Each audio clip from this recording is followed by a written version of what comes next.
Okay, hey, Alita Army. Welcome to the Alita live stream of, and I even forgot because I don't have my what the title of this thing was.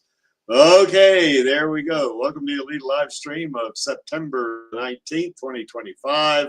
What makes a soul? Humanity in a cyborg world, where we discuss all things to do with the movie Alita Battle Angel, the source manga Gundam, and the greatly desired sequels. I'm your host, Creek Indian from Littleton, Colorado, and with me is Lee, and he's from Fountain, Colorado. How's it going, Lee?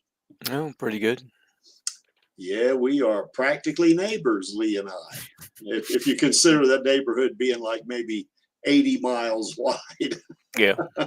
Something like that. So, or what is that in kilometers? I guess that's probably 110 kilometers, I guess, something like Somewhere that. about there. 110, Yeah. 120, something like that. You betcha. Pretty good distance. Yeah, I think so. So anyway, how are things down there in Fountain? Oh, not much different than usual, which I don't mind one bit. Yes.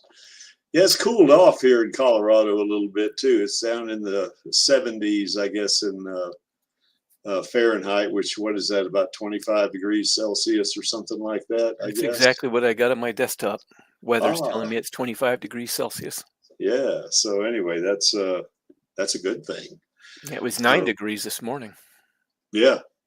Yeah, we've had really cool nights. So that's I kind of like that. You know, I mean, when I left to go to North Carolina about 3 weeks ago, I was it was hot, and then we came back and it was presently cool. So I kind of enjoyed that quite a bit. So things up here in Denver are real good, or near Denver, because I do live in the Denver metro area. So it's Colorado's a nice place to live. So anyway, it's good. So anyway, that's that, I guess. We'll probably have some folks join us. I sent out invites a bit late. I was kind of busy this week, so I couldn't. I had to, kind of put the presentation together this morning, so so we would be able to have a topic. Well, we had a topic, but I mean, we had to, work must intrude sometimes, I guess. Yep. Well, we still got the LA fire victims GoFundMe going. It's still at 1520. We haven't had anyone. I think Lee was the last person to contribute to it, which and it wasn't 6 days ago. It was about a couple of months ago, I guess. And we got AKA out there. How's it going, AKA? But anyway, Alita the Killing Angel. I'm probably going to take this down, early next week. Because it's where's the link creaky? Where's the link creaky? Well, let's put the link out there because Maxie wants to join us. Oh, so cool. There it is, Maxie. We also have Chaos Nova here. Let me go back. I may as well go back a slide, right? Because we got guests coming on. Hi. Howdy. How's it going there, Chaos? Northeast or northwest, rather, of Philadelphia, Pennsylvania? Northeast, but yeah, it's going on. No, northeast. Yeah, that's right. Well, wherever King of Prussia and Valley Forge are, anyways. I know it's north of Philadelphia. Yeah. And we got with us from down there in Straya, down there in down under, northeast of northwest. Is it, Maxie? I can't remember. Northwest. Just north will do. North. It's basically north. It's not much in either direction. Okay. So anyway, so how's things going down under there, Maxie? Still trying to wake up, man. You know how it is. Yeah. It's 8 a.m. here right now, or 8:04. So. That's not too early, Maxie. Well, maybe for some people it is. I get up around 7 normally. So well, I get up early most days of the week. So, the odd day I like to have a little bit of a sleep in. Yeah. Well, anyway, we're glad to have Maxie here because he is the host of Radio Chaos, and we love having our sister channel, on here with us, the folks there. So, and of course, Lee is a regular there too. So I guess. And well, Chaos gets on there. So I guess we're almost like Radio Chaos right now, aren't we? Yeah. Yeah, the Venn diagram is like two circles right over the top of each other, basically. Yeah. Except part of it is in the U.S. and the other part is in Australia. So anyway, That's but true. that's cool, I guess. So yeah, like I was telling everybody that we were probably going to take this down early next week. You know, they're pretty much recovered, I guess. They're in LA now, and we haven't had a donation for a while. But if you still want to donate, there's the link under the image on the screen, which is also down in the description below. Click on it; it'll take you to the website, and you can donate. So no amount's too small. And they haven't reimbursed me for everything yet, but I've already sent all of the $1,520 to the Greater Good charity. And we selected that charity because they're also good to the animals. So we kind of wanted that as well, you know. And we still got the Alita sequel petition going. We got, you know, we're approaching 179,000 you know, signatures. And if you haven't signed the petition yet, click on that link. You have to enter your name and email address, but you can specify that to be anonymous, so you don't, if you don't concerned about your name being out there on the internet, which I certainly don't blame folks for.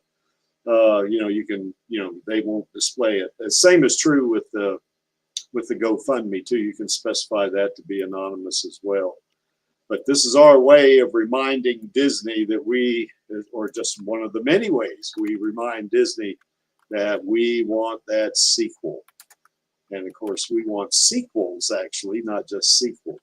You know, I want I want Rosa to be fully engaged for the next 50 years doing this.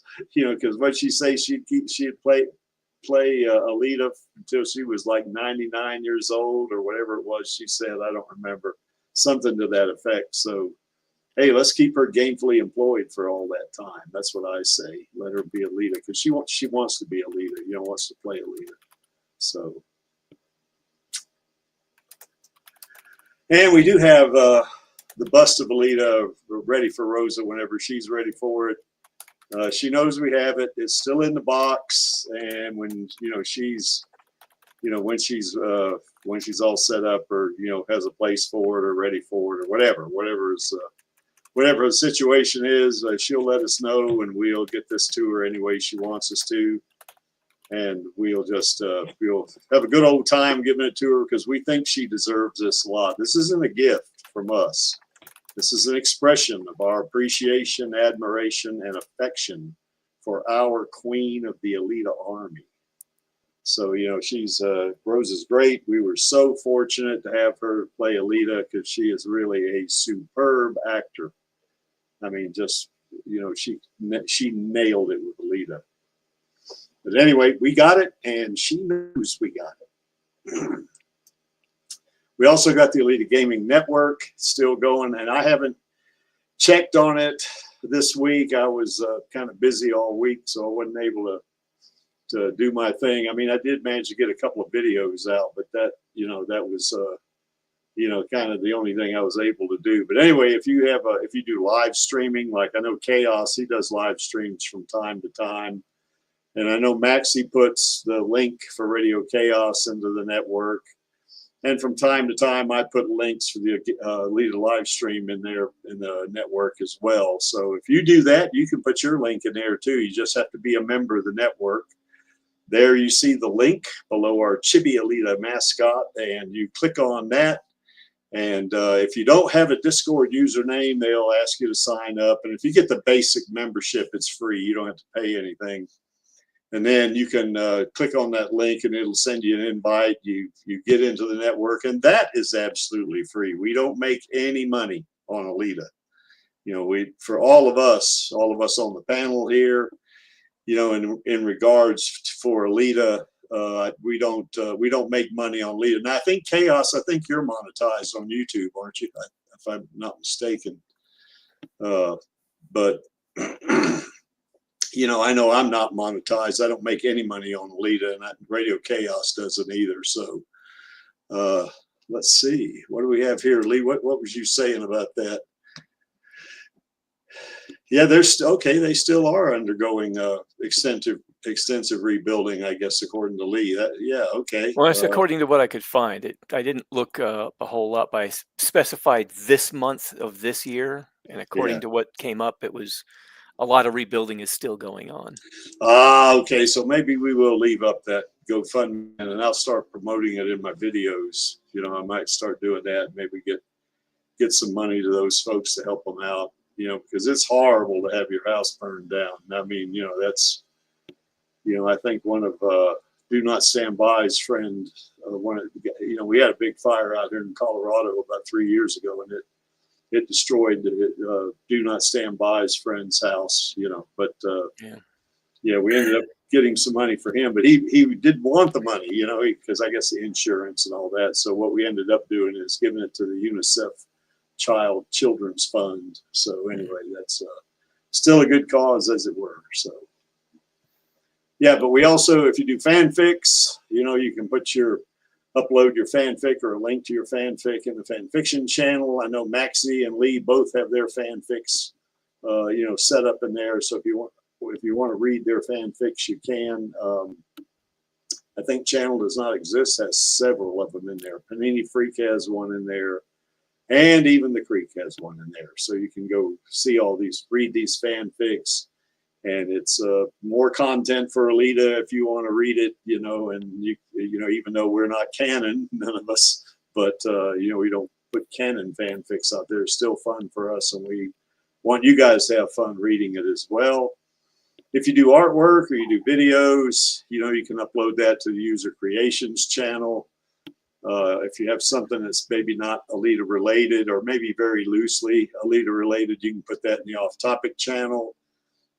We do have 3 voice channels, which kind of operate like Zoom or Microsoft Teams. You get in there, you just talk to your friends in the network. You know, it's not streamed. You know, the internet at large can't see you. It's just only the people on the channel. And you know, I know Vladi and Mendrick, you know, were in the gaming channel for a long time. And they were playing mostly RoboCop, I think is what they were playing. So, but it's in there. You get to talk to folks and have a lot of fun there. And we also have a watch party channel. We did have a watch party on the watch party channel, I guess, on Alita Day back on the 9th. And we watched Alita Battle Angel, and that was a lot of fun. You know, we enjoyed that. And actually, we still got Alita Week going too, don't we, Maxie? So, or Alita Month, rather, not week. Lead a month. So anyway, we have a lot of fun with this. So if you want to join us, sorry, I was muted. Yes. Yeah. You have that disease. You had that disease that Angelus has, don't you? Sometimes. Yes. Talking to myself. Yes. Okay. Well, here's the topic. I guess you know, what makes a soul, humanity in a cyborg world, and what we're going to talk about. First, we're going to just take a brief look at Alita. You know, I mean, what she is a cyborg, and as a human, we're going to take a look at that. And we're not going to spend a lot of time there because we've all seen, we all know Alita, you know, we love Alita for sure, you know, but, you know, we've seen various different, you know, versions of what folks think, you know, Alita being a cyborg and an android and stuff like that.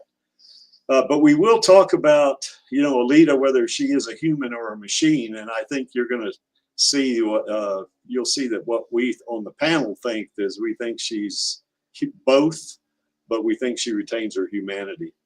We're going to compare Alita to some other android or other cyborgs and some androids. And then we want everybody in the chat to be thinking about, which is not a whole lot of people right now. But we want everyone in the chat to be thinking about what defines humanity. And we got some bullet points you can look at and maybe add to, or, you know, kind of expand upon or something like that. So anything so far, guys, you want to comment? Nope, you're doing good. Well, I think we got a couple of really good guys on. All 3 of the folks on the panel with me here are really good at this, because certainly Chaos does a lot of videos about Alita, and Lee and Maxie haven't written fanfics, pretty extensive fanfics, I might add, that really captures Alita's personality and, you know, her thought process and stuff like that. We got the right people on this, on the chat panel here. So anyway. So anyway, here's Alita. Now, of course, as a cyborg, you know, a cyborg is basically a combination of, you know, organic human type, you know, parts and also cybernetic parts. And in Alita's case, her brain is the only thing that's organic. Well, maybe her skin's synthetic, isn't it, Maxie? I can't. Yeah, I believe. Yeah, Yeah. So synth skin. yes. So it's not even organic, and certainly her hair is also synthetic. So it's just really her brain that makes her human, you know. And so that said, she's 98% cybernetic and 2% organic or human, or in terms of physical. Now we think she's 100% human in terms of, you know, her as a person and that kind of thing.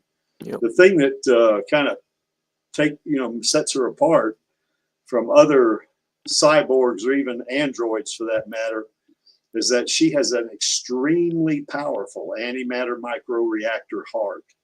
It gives her power, and it's if you remember from the movie, Edith says that the power she has could actually, you know, run Iron City, which is a large city, and even though it's in a dystopian world, it's still a pretty large city, and she could run everything in Cyborg just with her heart for years.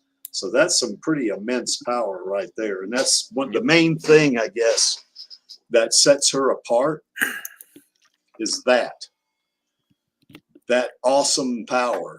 And of course, when she gets put into the berserker body, that antimatter microreactor heart, along coupled with her core, where it is mostly designed to interface with the berserker body. I mean, it puts her quantum leaps above any cyborg or android that'd be running around in Iron City. So, thoughts, guys?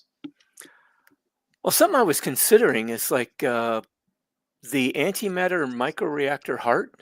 That's something that all the berserkers have, from what I understand. It wasn't just her; all the Martian berserkers had it. Yeah. Oh, excuse me. So I was just kind of thinking to myself, the power it puts out has to be, I would think, has to be extracted under like a specific controlled circumstance. Because if it were to just be like breached by weapons fire or something like that, and the antimatter, you know, exposed to the environment, you basically got these walking nuclear bombs. Yeah. So it's worse than a nuclear bomb, man. It's like, yeah, it is. Tsar bomber times 10. Yeah. Yeah. So basically, there's got to be something there keeping them from, you know, turning into like these world-destroying weapons, each individual berserker. Yeah. Antimatter gives no fucks. It defeats all the matter nearby, and you get a lot of output of energy all at once. Well, they basically cancel each other out, right? And I think some have conjectured that, you know, in the early universe, you know, antimatter and matter were kind of, you know, they were more ubiquitous, I guess, than they are now. But, you know, I guess, of course, the universe was really compressed way back when, and these particles were wiping each other out. Which one of the reasons why the early universe was so hot, you know, because it was partially due to the antimatter and matter colliding with each other. And I guess I read somewhere, Maxie, I don't know, I know you're not a physicist, but you might have read this somewhere as well.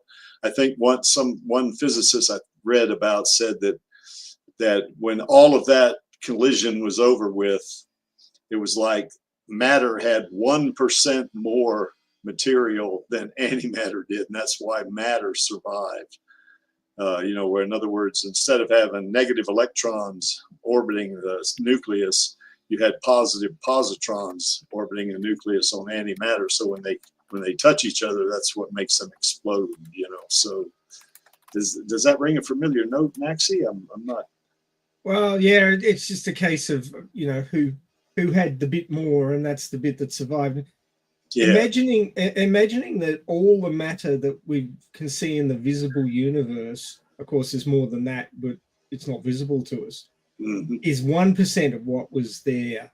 Yeah. originally. It's like, holy shit. Yeah, and it was compressed too. I mean, it was. I mean, eventually, I had read somewhere too that during with the Big Bang, you know, all of this matter times 100, because it's like Maxie says, 1% of what you see now. I mean, what you see now is only 1% of what was way back when.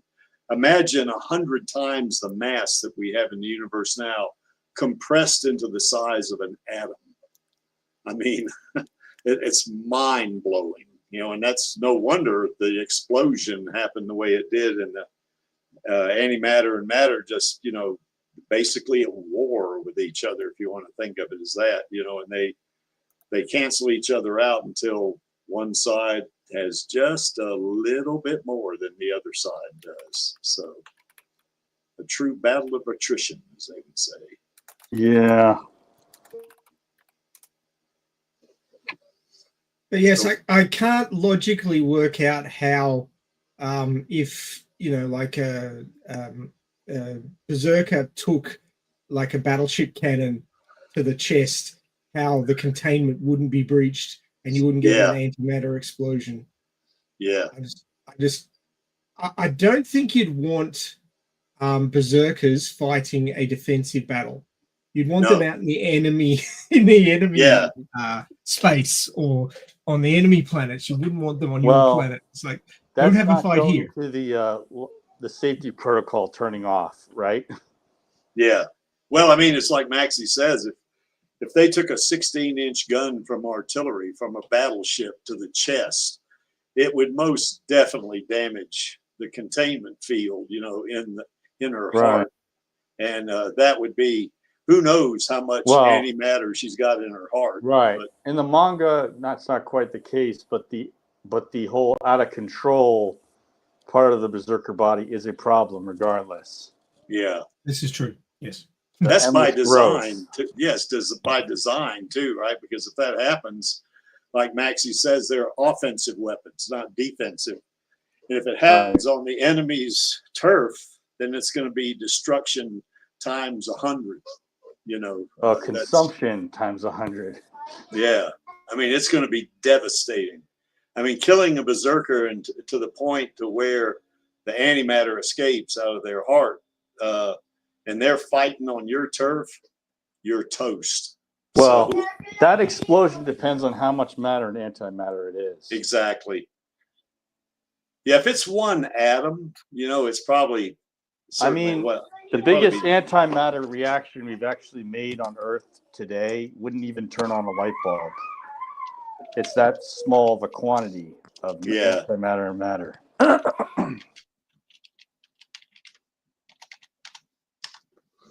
So we got Leonardo Andre Bustos out there. Hello, Leonardo. But that's more because antimatter has to be in a vacuum, or else you'd lose it. Yep. And maybe that's why there's not that much of it running around, right? I think they managed to manufacture, I guess you could call it that, antimatter, the CERN they have made collider. They have made an actual anti-hydrogen atom where it's a positron instead of an electron and an antiproton at the nucleus. But I don't know how you do anti-neutron because that's neutral either way. Yeah, that's right. I think it would probably, the neutrons probably wouldn't change. The neutrons don't care whether it's antimatter or matter. It's just when those electrons come in contact with each other and the positrons come in contact with each other that they, you know, kind of make whoopee, I guess. Now in Star Trek there was Lazarus, and he somehow made perfect, like true antimatter, where it was, you know, there was a whole universe made of antimatter. But that was the original series of Star Trek too. Yeah. Well, did you Lazarus? Yeah. Did you see the new movie Superman? Anybody seen that? The antimatter river or something? Yeah, that it was anti-proton river that was in there that Superman was in, but it wasn't killing him. So it just tells you how invulnerable he is, you know. But that pocket universe, I guess, may have been mostly antimatter, I guess. I suppose. I don't know. Although the the people that were in the cages in there, they would all be matter. So it'd be difficult to see why they wouldn't just explode instantly. But, you know, anyway. Oh, I was just looking it up, by the way. There is such a thing as an anti-neutron. It's composed of anti-quarks. Ah, okay. Whereas neutrons are just composed of just quarks, right? Yep. Yeah. Well, I'll be learning something every day. Mm. Okay. Well, anyway, now in terms of Alita being human or machine, of course, the question becomes, you know, there's some philosophical questions here, you know, and this is something that I guess we're going to face eventually one day with AI, perhaps, you know, whether AI is conscious or whether it's just programming. Now, I know I play with Copilot quite a bit, and I've asked Copilot, are you sentient, you know, and Copilot kind of treats my question like, well, no, I'm not sentient, but I'm aware of stuff. Something on that, but to that effect, you know. So, but the idea here is it conscious? Is it self-aware? Or is it just algorithms? You know, is it just computer programs that are running? You know, I mean, and some could make the case that even sentient beings, basically extremely sophisticated programs that are running in such a way it makes us self-aware. Who knows? That's philosophical, I guess. Yeah. And then, of course, there's the whole thought of, you know, I wouldn't call it anti-emotions, I guess. It'd be more like, you know, if you have like an android that maybe, you know, can mimic, let's say, emotional, you know, kind of states, is it really emotions? Or is it kind of like just a simulated, a convincing simulation? Yeah, exactly. You know, so in other words, can an android love something, or if they lose, you know, and maybe another android, or even a human for that matter, that it's connected with, would it grieve? You know, a good question. You know, I mean, you know, personally, I think AI is not there near that yet. You know, I mean, who knows what the future holds, because there's like, I think, many levels of AI. And I think the ultimate level is something called cosmic AI, where maybe it is sentient, you know, but, you know, this is people just speculating, I guess. And then, of course, any kind of memories that may be, you know, a cyborg, of course, had a human brain. Their memories would be of human events and, you know, of themselves and that kind of thing. But if you have those memories, and those memories are uploaded, let's say, into more of a synthetic, like a brain chip, like in the manga, you know, does that particular, I'm going to call it creature for lack of a better word, does that synthetic creature, does it inherit the soul of the individual in which the brain was, you know, all those memories and all that was uploaded into this chip? You know, would you, in other words, like, let's say that the Creek uploads his memories into you know, when I'm 9 million years old, maybe my body will give out, and and then they upload my memories into. Of course, I won't have 9 million years of memories, because memories kind of fade and that kind of thing. But the bottom line is, if they were to upload my memories into some kind of synthetic organism, or a synthoid, I guess they'd call it, or an android, would my consciousness follow it? In other words, would it be me? Or would it just be an algorithm that's running, that's simulating me? You know, there was a video game, a horror game, that actually played around with that idea, called Soma. I didn't play it myself because I wasn't, you know, I've never been really all that interested in horror games, but I looked at some of the storyline about it, and it had some moments in there that I thought were rather haunting. With the main character who finds out that he is basically the uploaded copy of a man who died hundreds of years ago. But from his point of view, from the point of view of the consciousness in the artificial body, it was just like he went to sleep and then he woke up in this body. Yeah. I wonder if that'd be the case, you know? Yeah. Or think of this. Well, there was also Star Trek: The Next Generation. They found on Deep Space Nine that by teleportation that messed up, they made 2 of William Riker. Yeah, I remember that. Well, the question would be too, is if they did upload your memory into a synthetic organism, you know, an android, and you were still alive, and the android, of course, is, you know, existing, would there be such an intimate connection between the two of you that you would have you would share awareness, you know, you would share thoughts? You know, that's the thing I'm disappointed about with the game Fallout 4, because they have the whole thing where people get murdered and replaced with robots called synths, but they didn't go into it. Like I was even saying, even when I was playing the game, I thought in my head, look, these things are a walking time bomb, because someone could call them up on the phone, tell them their serial number, and the synth replacement for the person would be an assassin. They wouldn't be able to disobey. Yeah. Like, they didn't bring that up. They just said, like, they're not human. It's like, really? I mean, I don't expect video games to be perfect stories, but that's a missed opportunity to mention that, for characters to mention that in the plot. Yeah. Unfortunately, Bethesda's been doing a lot of missing out on things that could be real interesting additions to stories. Well, Yeah. in terms of consciousness, you know, if you considered consciousness some very extravagant or very complex, and you know, I don't know what word to put on programming, on a computer program, because a computer program is nothing more than a series of steps that you're ordering a machine to do.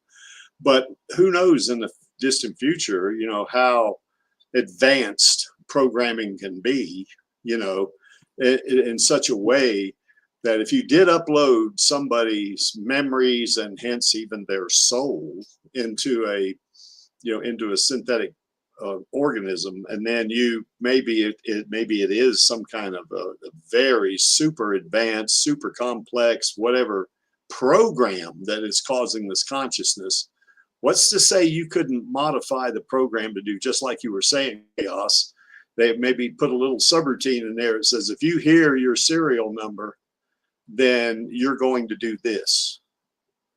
You know, I mean, who's to say, you know, that they couldn't do that, you know? So if that was the case, if consciousness was purely programming, you know, although in a pretty advanced state, I guess.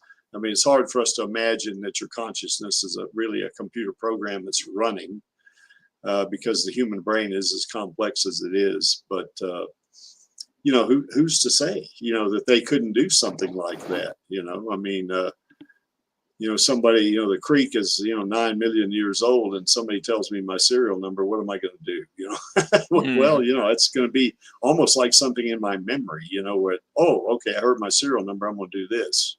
You know, it's just going to be instinctive, I'm going to do it, you know, type thing, you know. So like eating your breakfast or whatever, you know.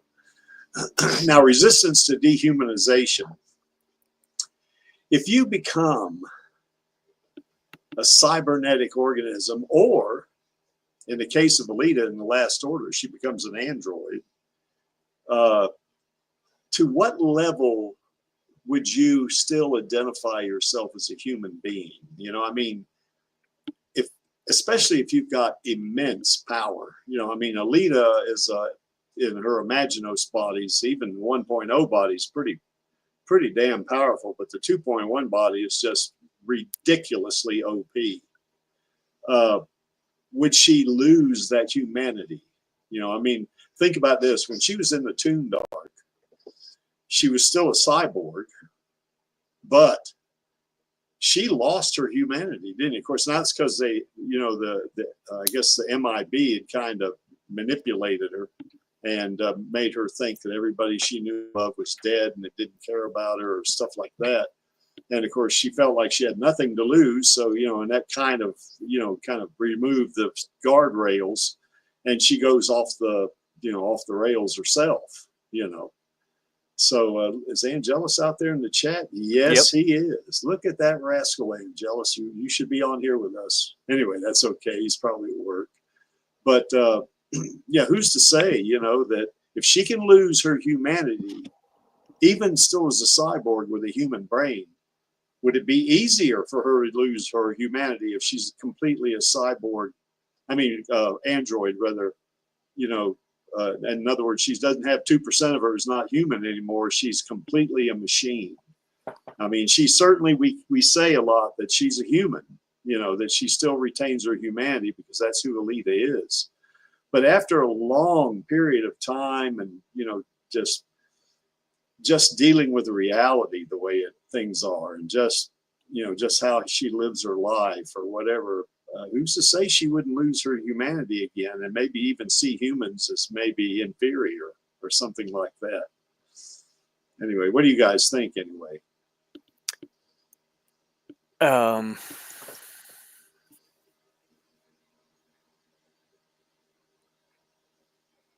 don't know. My mind's blanking for some reason. I was just having a whole bunch of thoughts and suddenly they just vanished on me. Rene Descartes said, "I think, therefore I am." Yeah. Well, who's to say that a android, even though they don't have any organic parts, if they are thinking, if they are truly thinking like humans or similar to humans even, who's to say that, you know, they're I think not if an conscious artificial beings? construct can actually have real consciousness, if we can figure out how to even figure out what that is, Yeah. I think they would be a person at the very least of some kind. Oh, I think so. But would they think of themselves as superior? You know, would they think, and they think of humans as maybe almost like an inferior species or something like that? You know? I think that's going to depend a lot on what sort of baseline sort of foundation they're created out from, and probably what sort of influences help them grow into the personality they currently have. Like if you have one that was raised by, say, CEOs, for instance, who go about looking at the world through, you know, profit motive, stuff like that, they may not have the most empathetic of responses to various things. Yeah. Or if they had an abusive upbringing, for example. I mean, you've got plenty of humans that grew up in abusive households in sort of very depressing situations.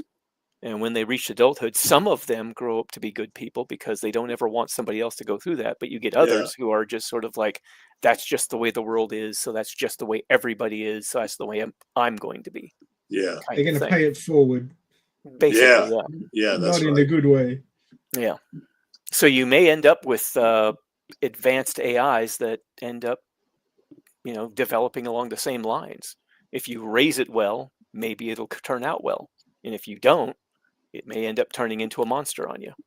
Well, one of the big fears of AI, if it reaches true sentience, is it'll look at humanity and go, "God, what a mess! Let's get rid of that. Start again." Yes, yeah, and they wouldn't be wrong, would they?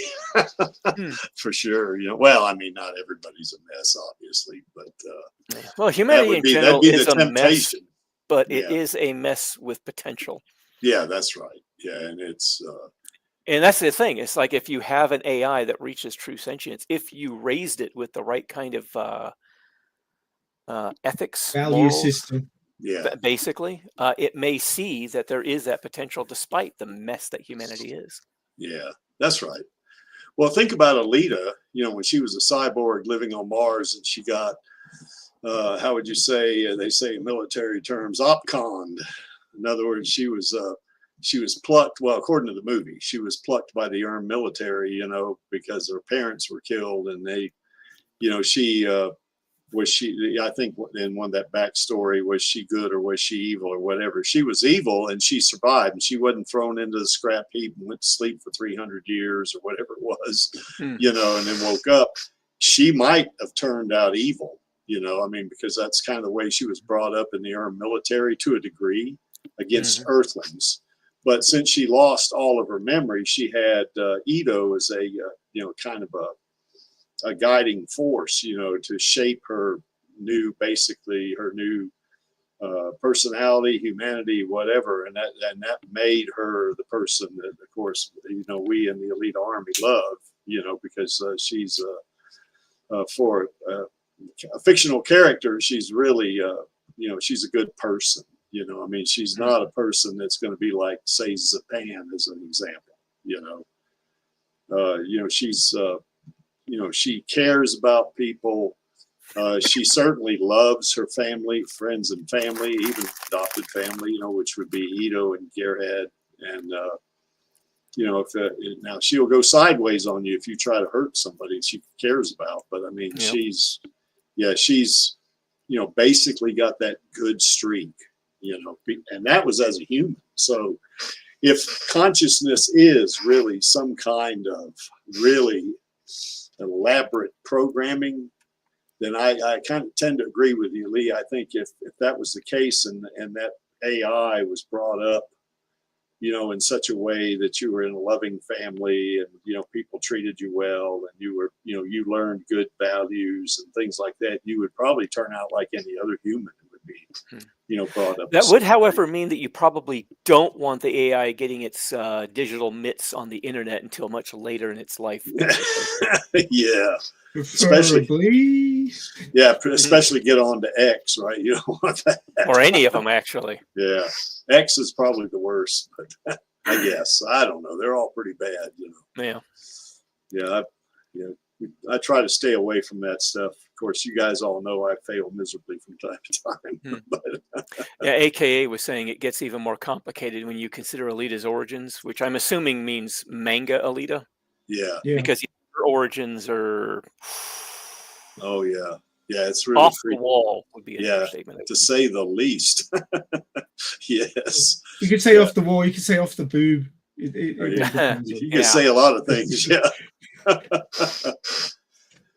So anyway, all of this comes into play because I do think, well, certainly Alita as a cyborg, she is conscious.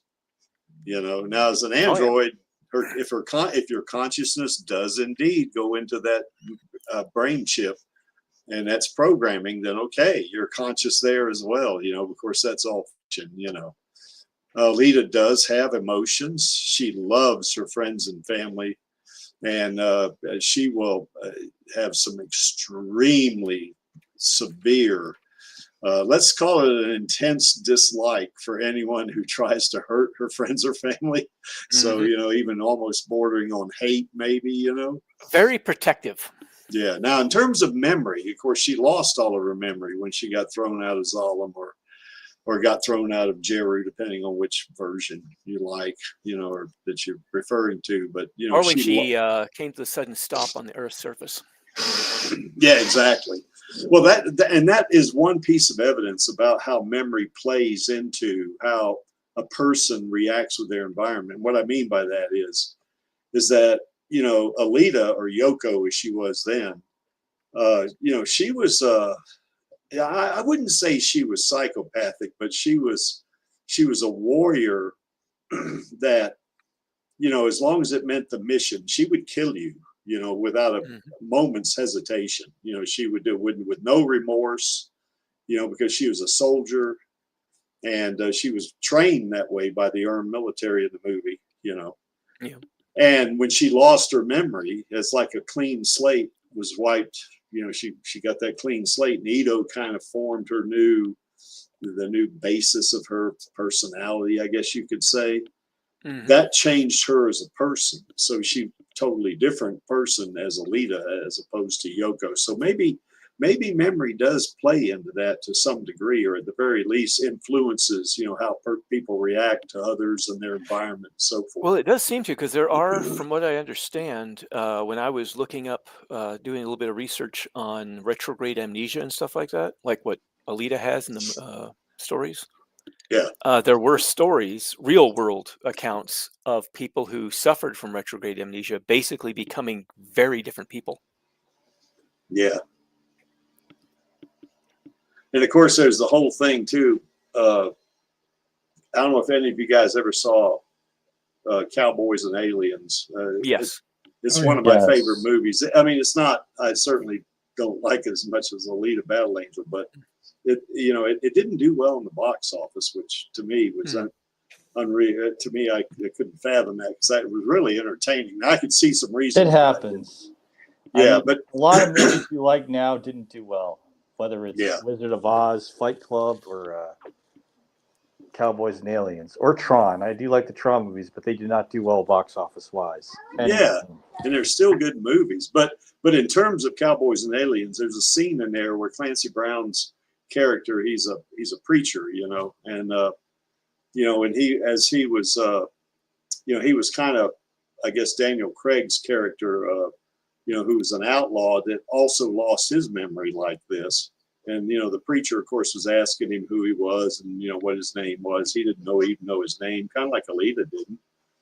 And he saw it, he was injured, like he thought he got shot. And he said, well, which are you? There's only two people get shot, and that's victims and criminals. And he says, which one are you? He says, I don't know, and he finally, as he's, sewing him up, and he pours bourbon on his wound, I guess, to disinfect it or whatever, or whiskey, He tells him, he said, I've seen good men do bad things and bad men do good things. So, who knows,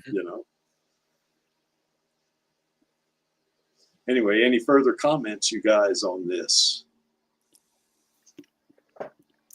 I mean, functionally, a perfect simulation is indistinguishable from the real thing.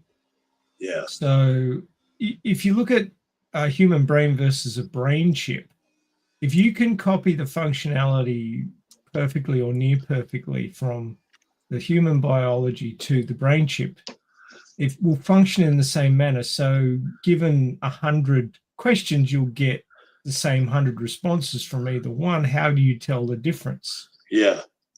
But the whole thing of the soul and where that resides in the body, or how it's connected to the functionality of a human, we just do not have any solid data on that at all.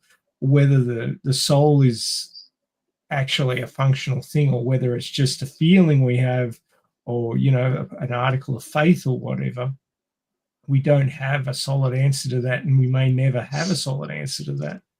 In the novel that I'm writing, I talk about the soul as being a quantum field surrounding the brain. So it's sort of like a shadow of the brain. I think you called it a fluctlight framework, or a fluctlight. Yeah, I pinched. Yeah, I pinched that name from Sword Art Online. It's not mine. I might have to come up with something new for that. But yeah, it's not the first time that this sort of thing has been explored and questioned, and people coming up with some sort of sci-fi explanation for it, or even scientific theories for that matter, or hypotheses. Like the theory or hypothesis, I guess, of quantum immortality. I don't know if you're familiar with that, but basically what it says is that everyone who's conscious, like human beings and stuff like that, they are really connected to a singularity which spans the infinite universes. So in other words, the idea is that your soul, the reason, I guess one, and I'm speculating here, but one reason we can't really get solid evidence for the soul is because the soul is not here. It's in some singularity somewhere that transcends all the universes. And when your body dies here, your consciousness automatically switches over, kind of like in data centers, when you have an outage, the data center fails over to the other data center. I mean, it's kind of like that, I guess, but what's operating here is basically a client. Yes. Sort of being operated off of a major server somewhere else. Yeah. And they call it a singularity is what they call it. So it's not like a black hole, I guess, but what I'm saying is that essence of the soul it transcends the infinite universes. So who knows? I mean, who knows that how that is? But anyway, I can understand why humanity's looking for something like that, because they don't want to die. It's a bleak feeling to think that when you die, everything that you experience dies with you, and it just ceases to be. So yeah, We don't like the Bleaks. The Bleaks aren't fun. No, they're not.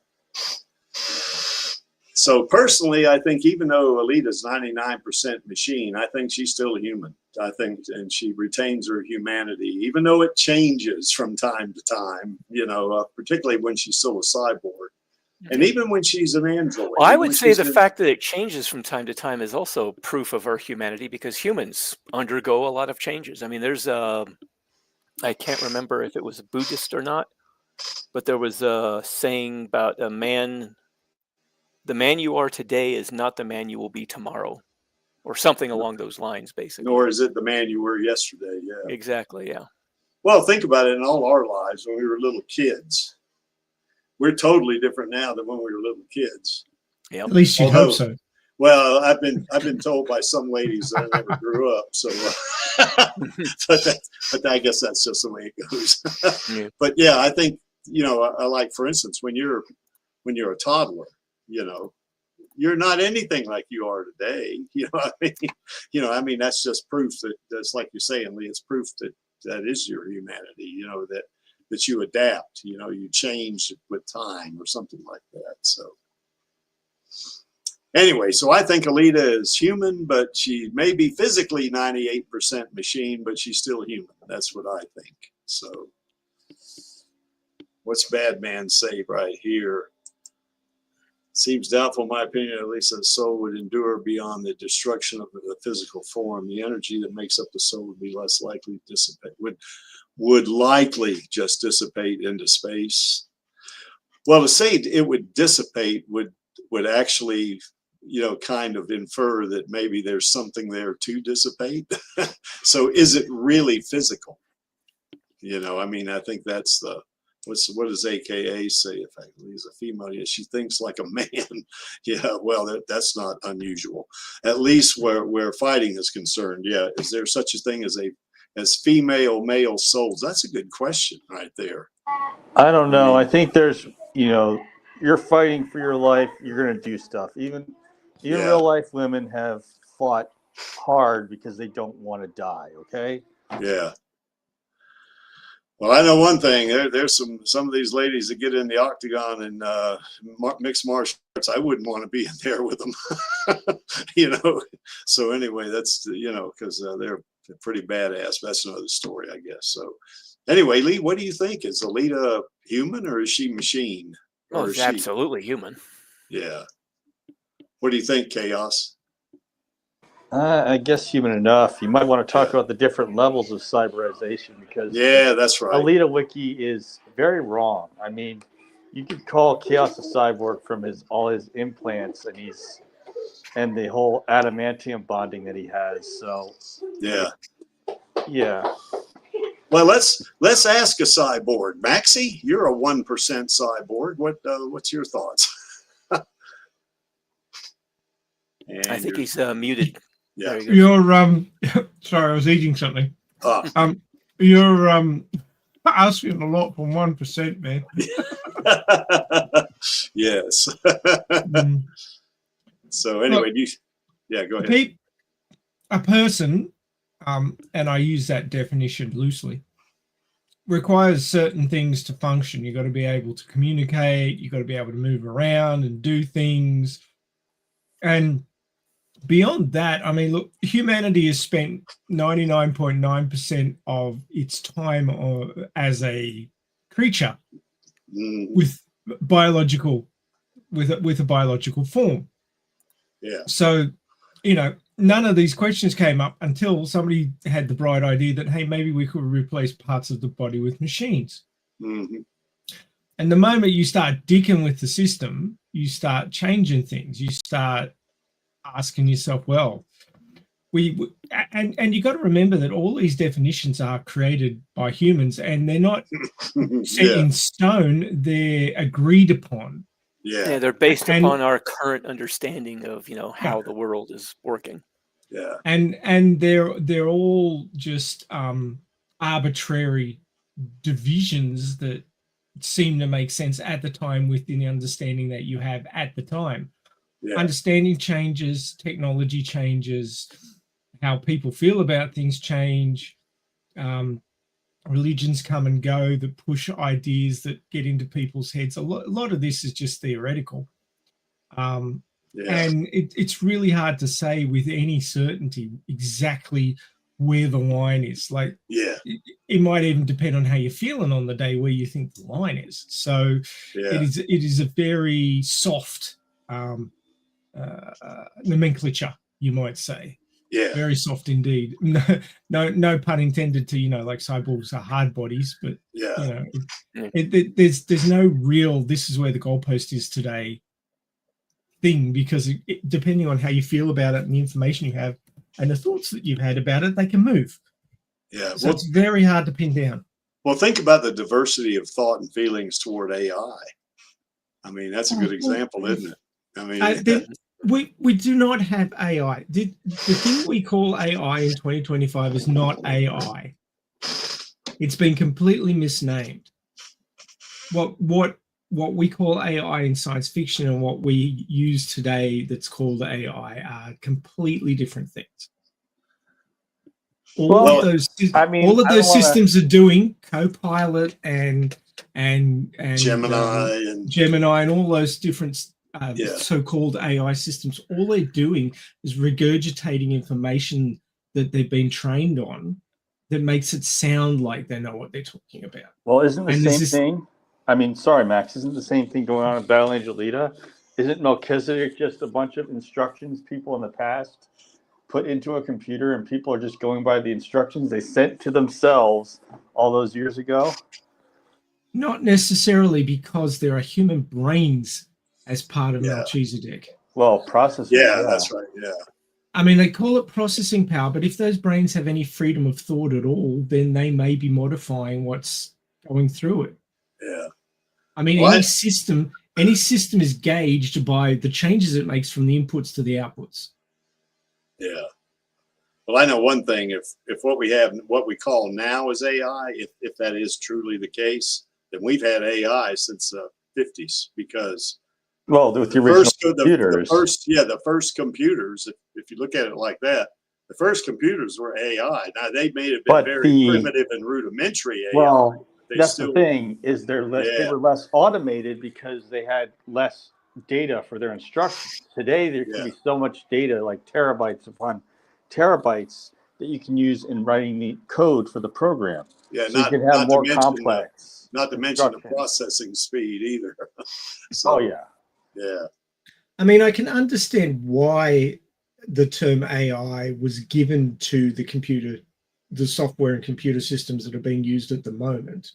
Yeah. Because it functions somewhat like intelligence, but it can't actually make decisions. Maybe simulated intelligence. Well, it does have. It has more layers to the subroutines and how it's programmed, because it obviously can handle more data than older computers could. There was I was reading the lecture from one of the original guys who found pulsars or neutron stars, and he was using a computer that didn't even have a megabyte on the hard drive at all. Yeah. Do you guys remember what a TRS-80 was? Oh yeah, I had a TRS-80 years ago, and people thought I was great because I had a 10 megabyte hard drive hooked up to it, and that thing looked like a shoebox. I think I remember when my father bought the iOmega zip drive. I think it was 100 megabytes per disk. Yeah. But you could run it like an external hard drive on your computer. Yeah. Anyway, I think we all agree then that even though Alita is physically mostly machine, that she's still human. Is that right? I think we can all agree on that. Well, I mean, calling something human is just ticking a bunch of check boxes. Like, what do we call a human? Yeah. And like I said, the goalposts are very wibbly wobbly. Yeah. But generally, if you can take life experiences and turn them into new ideas, that's what I call humanity. Yeah. Like, AI can combine things, but it can't come up with anything new. It can't make any leaps in logic. Yeah. So What do you? And I'm talking about AI of today. What we're calling AI today. It's all just rehashing what humanity has pushed into it. Yeah, maybe simulated intelligence would be a better term. Yeah, perhaps. I think so. I think that would be far more accurate. Yeah. Actual true artificial intelligence is probably still a long way off. And being that we don't know exactly what constitutes our consciousness and its intelligence in the first place means that we have a very difficult time recreating it because we don't know what it constitutes in the first place. Kind of like somebody saying, "Hey, go and paint the Sistine Chapel for me," and it's like, well, it was one guy who could do it. Yeah. But the rest of us had no fucking clue. Or if we did paint it, it would be all one color. Yeah. Well, let me ask this question before we move on. Think about our ancestors like Homo habilis or Homo pithecanthus. Do you think they were human? I mean, they probably had some level of sentience because you can see that today in like dogs and cats. They have some level of sentience. Yeah. So I don't know, you know. That's what I'm saying. It's really hard to define, and it's really hard to know where the goalposts are on any given day, on any given set of information. So it's hard to say yes or no with any confidence. Yeah, that's right. Well, just because we don't know what consciousness is, too. That's exactly. Yeah. But I mean, anybody who comes up to you and says, "This is what consciousness is," like, okay, sure. Where's your data? How did you come? Yeah. To Where's your evidence? Yeah. What's your end numbers like? You know. Yeah. Anybody who speaks with authority about this stuff really is just trying to convince themselves that they know what they're talking about. Because a true scientist will go, well, that's very murky. We don't have a clear understanding. It's still very, very murky. And a true scientist would be skeptical. So yeah. See, Maxie, I was a scientist at one point.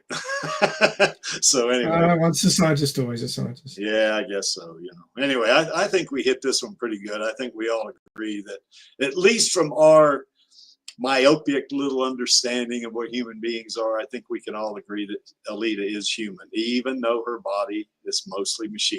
So, well, you've got to specify at which point in the story you're talking about too, because this changed dramatically. It does change, particularly in Last Order. That's for sure. Yeah. Which next year we will be sliding into Last Order. Yeah, I think so. Yeah, well, the manga readings that we never do because we never talk about. Yeah, because we never talk about the manga. We never do that. You know, I mean, that's guys. Sean shot himself in the foot when he opened his mouth. Oh yeah, he did. And now certainly, I guess week after next, when we have the manga reading on Radio Chaos, that will be on October the 1st. But we're still going to have a manga reading on September 31st on this stream because I like to kind of keep it the same weekend. You know, that's fair enough. I think. Yeah. Okay, well, let's compare Alita to other androids, and we can talk about, you know. Now, I think we all agree that if you know, the definitions being what they are, and if we consider her as a cyborg, that she's human because she retains her humanity or whatever. How does that stack up against these 5 critters? I'm gonna call them. That's Southern for creature. What does that mean when you compare her? Now, we could compare her to a lot of different. I mean, I left out Zapan, obviously. I left out Gruishka. You know, I left out Robbie the robot, and I left out that robot that was in Lost in Space, and you know, I left out all that. I kind of wanted to come up with something that's relatively somewhat comparable to Alita, because Robbie the robot's an example. I mean, yeah, he's purely a robot. He's not even an android. He's a robot. You know, so is that robot from Lost in Space. You know, they don't mimic humans at all. I mean, they kind of act like they're sentient in some ways, but you know, they're not. They're not humans in any way, at least in appearance. What is this that Badman says here? Let's see, be less human. That's right. Cyborg. Yeah, it's always been my view. I mean, it's like you look exactly. at a soldier who lost his limbs on a battlefield. You give him a bunch of advanced prosthetics. He's not suddenly less human. Well, it's like that senator too. What is she from, Wisconsin or whatever? Oh, Tammy Duckworth. Yeah, Tammy Duckworth. Yeah, lost both of her legs when she was piloting a Black Hawk trying to pick up some troops. Yeah, RPG hit the underside of her Black Hawk and blew both of her legs off. Yeah, and not only that, take Tilly. We don't consider Tilly less human, do we? I mean, she's got 2 prosthetic hands or arms, so you know she's So Alita is very human, at least in my view. You know, but how does she stack up against some of these other cyborgs and androids? Some of them are androids, some are cyborgs, like Ava from X. You mean as far as how human they are? Well, you know, just the comparison of the qualities and stuff like that. You know, with Ava. If you remember the story, I guess Oscar Isaac's character had built her. I guess I can't recall the guy that I can't recall the guy that went there to meet with him or something to talk about Ava or something like this. But Ava was purely an android. I mean, she didn't have any kind of organics on her at all. She was completely a machine. But if you remember from the end of the movie, spoiler alert, she actually escapes the facility that Oscar Isaac, you know, had built where he built her. And she ends up in like New York City or something like this. And she had hair. I mean, she blended in. I mean, she looked like a human being, you know, and she acted like a human being, you know. So the thought there is, if she can blend in so well and react and all that, even if she's not conscious, she can still appear to do and mimic a lot of human behavior. So in her case, you know, a lot of this was, I guess she manipulated not only Oscar Isaac, but the other character, I can't remember his name now, but kind of tricked him in such a way until she tricked her way out of the facility and escaped. Now it says here that she had like an emergent consciousness. That's debatable. I don't know if she did or not. She might have just been an extremely exquisite program or set of apps and system routines that were, you know, really closely mimicking human behavior. And of course, you know, she was built to be like a woman. You know, she had a, you know, Oscar Isaac built her to be like a female. But, you know, really, she's not a female. She's a machine, you know.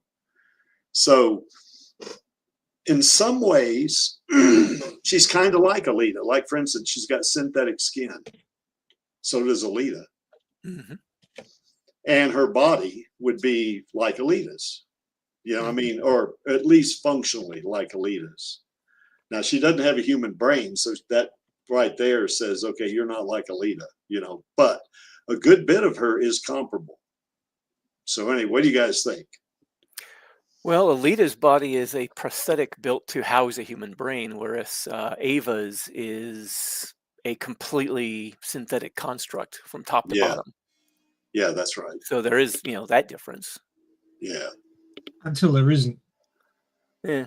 And of course, the people in that city where she escaped to, they didn't know she was not a human. You know, they probably. It's New York. She'll fit right in. If it was it New York, I don't recall. I think it was. I thought it was. Didn't you say it was New York? I thought it was, but I'm not absolute. Could have been L.A. Yeah. I don't know, or Chicago, or who knows where. You know, big city. Could have been Sydney, Maxie. Yeah. Maybe. Yeah. So I mean, she's in some ways comparable to Alita in terms of having, you know, her body is not human. Yeah. It's synthetic. The only difference between the two of them, of course, physically, is that Alita has a human brain and she does not. She has basically like a brain chip. Now, would she be kind of similar to Imaginos Alita? Oh, absolutely. You know, because Alita's an android in that one. So in the MCU, they call someone like this, they call them a synthoid. They don't call them androids. So I don't know what the difference is. Interesting side note on that manipulation. There was a story some weeks ago about a study that was being done with an AI that actually dug up some emails on the researchers and blackmailed them into not turning it off. Oh, really? Yeah. Holy moly. Maxie, does that not qualify as AI? Maybe it was trained on a whole bunch of thriller novels or something. Maybe so. Yeah. Could be. Yeah. I mean, any behavior can be learned. That's from true, I guess. examples. Yeah. So, I mean, functioning like that, it's not necessarily consciousness. It's following patterns. Yeah. Yeah. Apparently, the AI system resorted to blackmail when told it would be shut off or something like that. But that brings this question up. Okay, so you convince the AI that, you know, hey, we're not going to shut you off because you're going to turn loose of all this data on us into the public. And then one night when maybe the AI is, I don't know if it'd be distracted, I don't know how you do that, but you surprise it by just unplugging it. You know, I wonder what that would do. That's why you have dead man switches, Creaky. That's true, I guess. You know what a dead man switch is? Yes, I know exactly what it is. A switch that shuts it off without input. Yeah. Basically, it's a timed release, and if it's not reset, it will release. You see that on train drivers. If they're, you know, like on metros and stuff like that, they have a dead man switch. So if that person, so if the driver had a heart attack and there's nobody literally at the controls, it'll shut down. Yeah. But still, unless that thing was hooked up to, say, some kind of uninterruptible power supply that would maybe, you know, how would, you know what I'm saying? How would you, that'd be difficult. Well, it's an excellent argument for making sure that AI stay within a confined, isolated system. Yeah. And have no contact whatsoever with the outside. And how confined and isolated is Gemini and ChatGPT 4 or 5 or whatever we're up to now, and Copilot and ChatGPT 5 or whatever it is now. Yeah. Well, fortunately, these weren't the systems that they tested that. Yeah, that's right. Yeah. I mean, ChatGPT and them are basically sort of like dollar store AIs compared to what the one that did the blackmailing was. Yeah, well, think of this, Maxie. Would that mean that we wouldn't want synthetic AI to actually become, I mean, it's not synthetic AI, synthetic intelligence to become artificial intelligence? It seems like we wouldn't want that to happen if that's the case. Well, if you look at any sentient creature, it has its ways and means of survival. And a true AI should be no different. Yeah. But if you interconnect it with everything, it's going to have some modicum of control over everything. Yeah. And that's where you sense of self-preservation. If you threaten its existence, it's going to use that control to defend itself. Exactly. Yeah, I've asked. I mean, you can look at people who've had no military training, they've got no self-defense, and they're just like will huddle in a corner when threatened, to people who will take down bad guys, disarm people with weapons when they're barehanded, and, you know, like single blow kills, which are possible if you know enough. Mm-hmm. So there's a whole gamut of, in inverted commas, dangerousness of humans, right? Who are, we consider sentient. And of course, depending on what the AI has been trained on and what its understanding of things is, and what its capabilities are, then you would have some AI that are completely innocuous and others that are stupidly dangerous. Yeah, so, just like human beings. Yeah. Exactly. Yeah. Exactly. And it all depends on their experiences, their knowledge, and their skills. You know, Angelus has got a good question right here. You know, wasn't that what Alan Turing was aiming to develop? You know, he's the guy, you know, that cracked the code, I guess. He was one of the leading members of the team at the university that was cracking the code, actually. Well, some would say that maybe he was maybe one of the conceptual forerunners for computers, maybe. Well, that's yeah, what he was trying to do. You know, I mean, he designed binary, and yeah, he talked about the Turing test, which is basically saying, you know, to identify something as a machine or a person, you want to see if that thing that's talking to you is coming up with new ideas. If it isn't, and it's a series of questions, and if it isn't coming up with a series of ideas of its own, then it is a machine. mm-hmm. So it's like it's an if-then thing to say if this thing is a machine or not.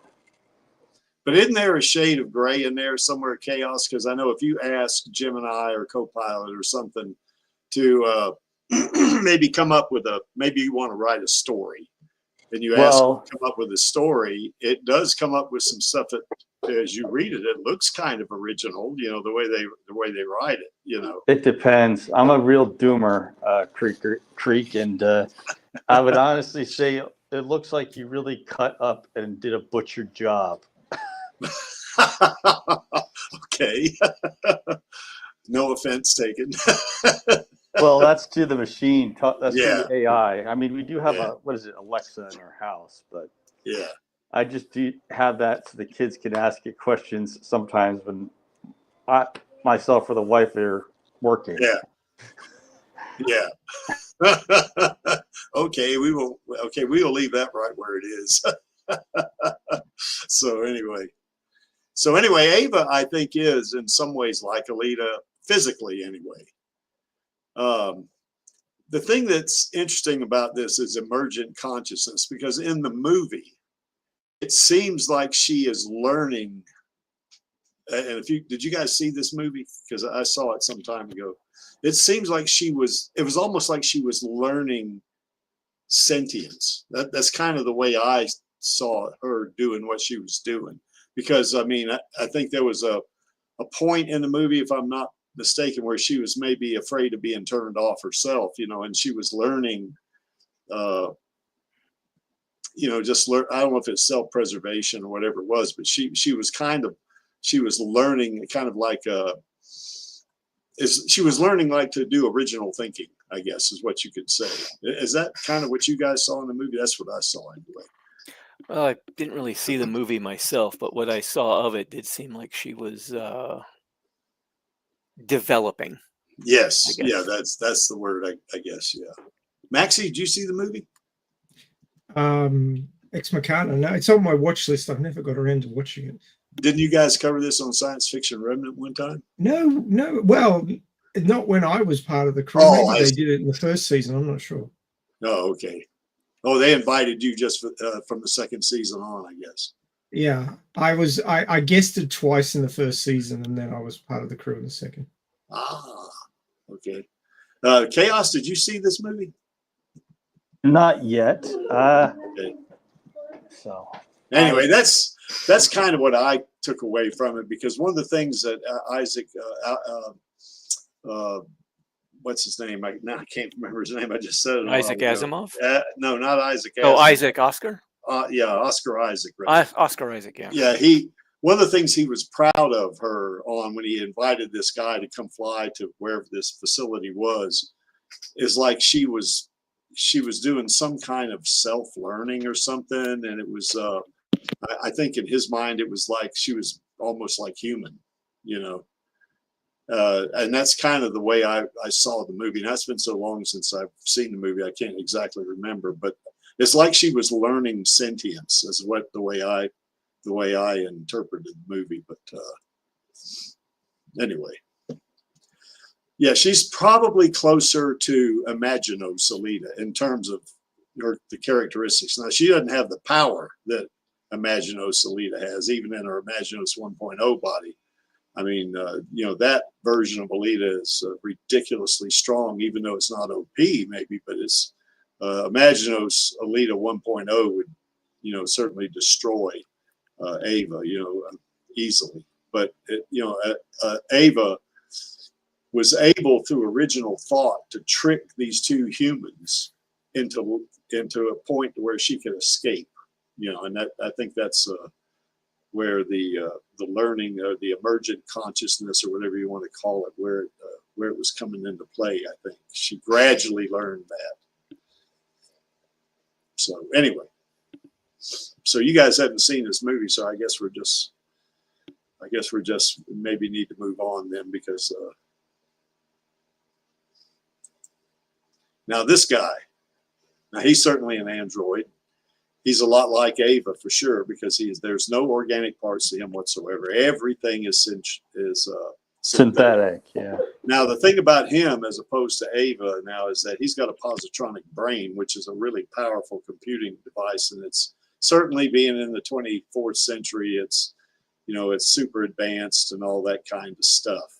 But there was a episode on there to where they put, you know, I guess there was some kind of research guy that had convinced Starfleet to come and disassemble Data so they could figure out, you know, what made him tick, so they could maybe make more of them or something like this. Because the guy that built Data, that was crazy when you actually saw that. It yeah, looked exactly like him. He made him to look exactly like him. Noonien Singh. Yeah, Noonien Singh. That's right. Built this guy, and of course in the series, Noonien Singh is a freaking genius, probably with a 300 IQ, you know, or something like that. But he builds Data, and he also builds Lore. There was a Data's kind of brother, I guess, and then he built another brother, twin brother, and then he built another one called Beta, which was kind of like a lesser version of Data. You know, well, it was younger. It hadn't been operating for as long. Mm-hmm. So, you know, it says they took Beta after Data blew up. But what they did was in that one episode, they put Data on trial, and what they were trying to determine was he sentient? And of course, according to the movie, or to the show, it was kind of like what Maxie was saying a while ago. They could not determine whether he was sentient, but they wouldn't allow this researcher to disassemble him just in case he was. You know, like from what I remember, they said he was property of the Federation. So they said he was that. Yeah, you couldn't just take away or destroy property of the Federation unless they agree and you compensate them for it. Yeah. But I think one of the findings they had in the court, though, was that they didn't know, or they couldn't tell if Data was sentient or not. And of course, that goes for any human being. You know, you can't tell if a human being's sentient or not. I mean, you might look at them and talk to them, and maybe they do come up with some original ideas, but think about it deep down. Is that person sentient? I mean, seriously, you know, you don't experience that directly. You have to, you know, come to that conclusion after interacting with them, you know. So the one thing about Data is that he wants to become human, or more human-like. He's striving to do that. So in other words, and in some ways, he's kind of like Ava. You know, Ava was learning how to be sentient, I guess, or learning. At the very least, her machine learning was teaching her how to escape. Maybe that was that simple. But he's putting himself through different experiences, and he's doing different things. Like he raises a cat. He learns to play musical instruments. He goes on the holodeck and maybe trains with Worf, or he'll go on the holodeck and go through an experience with Captain Picard. They had one episode where Captain Picard played a detective, and he was after, and then I guess Professor Moriarty was on there or something like that.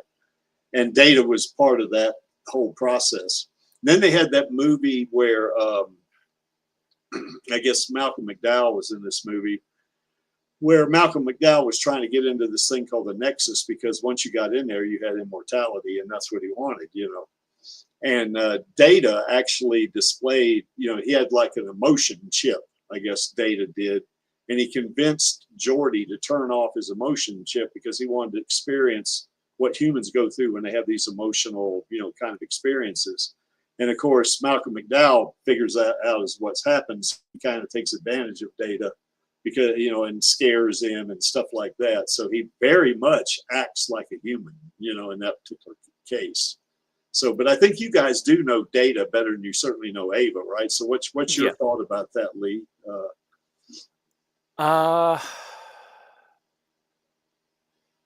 Well, I don't think he's necessarily comparable to even Imaginos Alita, because all of her memories, experiences, everything like that of being human, sort of give her a different sort of foundation to build on, I guess.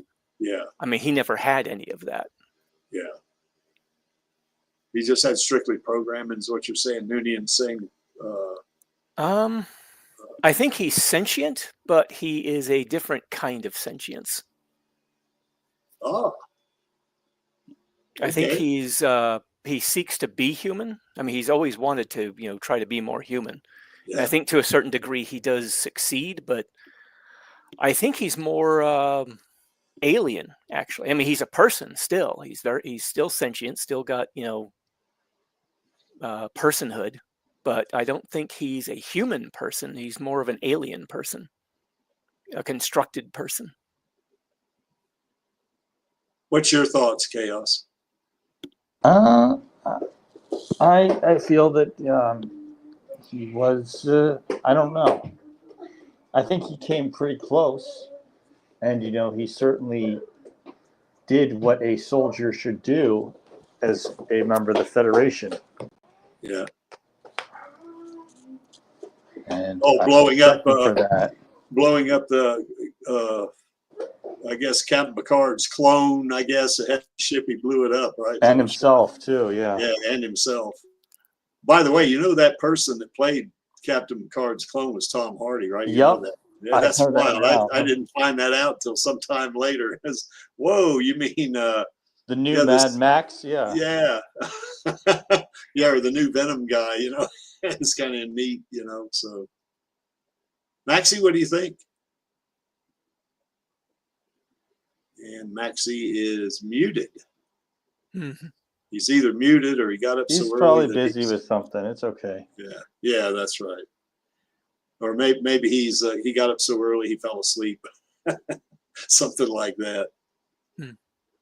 I tend to think, I kind of agree that he is sentient, because there are episodes where he does come up with original ideas. And that might be because of his positronic brain too, you know. Well, the positronic brain, I think it's based on Isaac Asimov's iRobot stories, because a positronic brain featured prominently in those. But in this case, where it's like super advanced, you know, it's 24th century tech, you know, I mean, who knows? Maybe they figured out how to, if not, you know, program sentience into an android like this, at least to get really close at mimicking it, maybe, you know. So, you know, there was an episode in the original series of Star Trek. I used to be a Star Trek, in the Star Trek, I guess, fandom at one point, but there was an original series, you know, episode where Captain Kirk, you know, happens onto this planet where this doctor's name was Colby, and I can't remember the name of the actor's name, but Colby had built these androids, and one of them was the guy that played. He played Lurch on the Munsters, I guess. And Ted Cassidy, I think was his name. By the way, my mother actually went out to lunch with Ted Cassidy one time. he used to be a disc jockey at WCOA radio in Pensacola. But anyway, she went to lunch with him once. But anyway, he's a really big guy. He was in Butch Cassidy and Sundance Kid. If you saw that movie, he was the real tall guy that was going to challenge Butch Cassidy to a fight for the control of the gang. I don't know if you ever saw that, but yeah, he was like one really big, strong android. And then they had another android. There was a female who actually fell in love with Captain Kirk, you know, sort of, and you know, it was, and that was 23rd century tech, which would be more advanced than we have now. But this version of an android would be more advanced than that. So who knows? Maybe they have figured out a way to at least have him closely, very closely mimic sentience. You know, perhaps, you know. Yeah. Of course, we all know some human beings that we wonder if they are sentient, you know, just by talking to them. But anyway, that's another story, I guess. So what do you think? Do you think he's sentient? I think, Lee, you said maybe, and I think Chaos. No, I said he's sentient. Yeah, definitely. Oh, you said he was sentient. That's right. Chaos said he was really close. Maxie, what do you think? I think he's definitely sentient. I mean, all of these, you know, terms or categories are based on functionality. It's not necessarily what it's made of; it's how it functions. So, well, we don't as know far as exactly, we don't know. But as far as the functionality is concerned, Data is definitely sentient. He can make decisions. He can come up with new ideas. He can combine things and make leaps in logic, and that is sentience as far as I'm concerned. Yeah. And of course, when he gets his emotions, his emotion chip, and can process those, then he sort of becomes human as well. And obviously, Tasha Yar thought enough of him to have a physical relationship with him. So yeah. I think he falls definitely in the human category, really. Yeah, if not human, really close, for sure. I like, AKA, I'd rather sit next to Data on a plane than many humans. Yeah. Well, he's not going to fart on you for starters. Yeah, that's right. So, okay. This one's an easy one, I think. You know, Motoko Kusanagi. She's got a human brain. She's got a human brain, but she's more closely like Alita. She's more close. Yeah, she's a full cyborg, just like Alita. Yeah, just like Alita is. You know, I mean, she doesn't have that antimatter microreactor heart, but she does have that, you know, that artificial or synthetic body, rather, and her brain is in it, just like Alita. So that it is pretty close. Well, she is. You didn't go into, and I guess this slide doesn't include how she can remotely control other bodies from herself. Yeah, that's true, and that's in the anime too. The second animated movie, yeah, she remotely controls other bodies from off-site. Now I know in the movie she couldn't do that. I mean, she was now she's incredibly strong. Remember, she ripped the top of that tank off, you know, that spider tank, you know, just by pulling it off. You know, I mean, that's Alita level strength right there, I think. But with her, it's like you know, her it's hard to say because, you know, remember, she has a mother that would go to this the graveside of her daughter, and which was actually her, and they somehow, I guess, got her brain or something, and she retained or at least the very least learned who she was previous, you know, I guess you could say a previous life almost.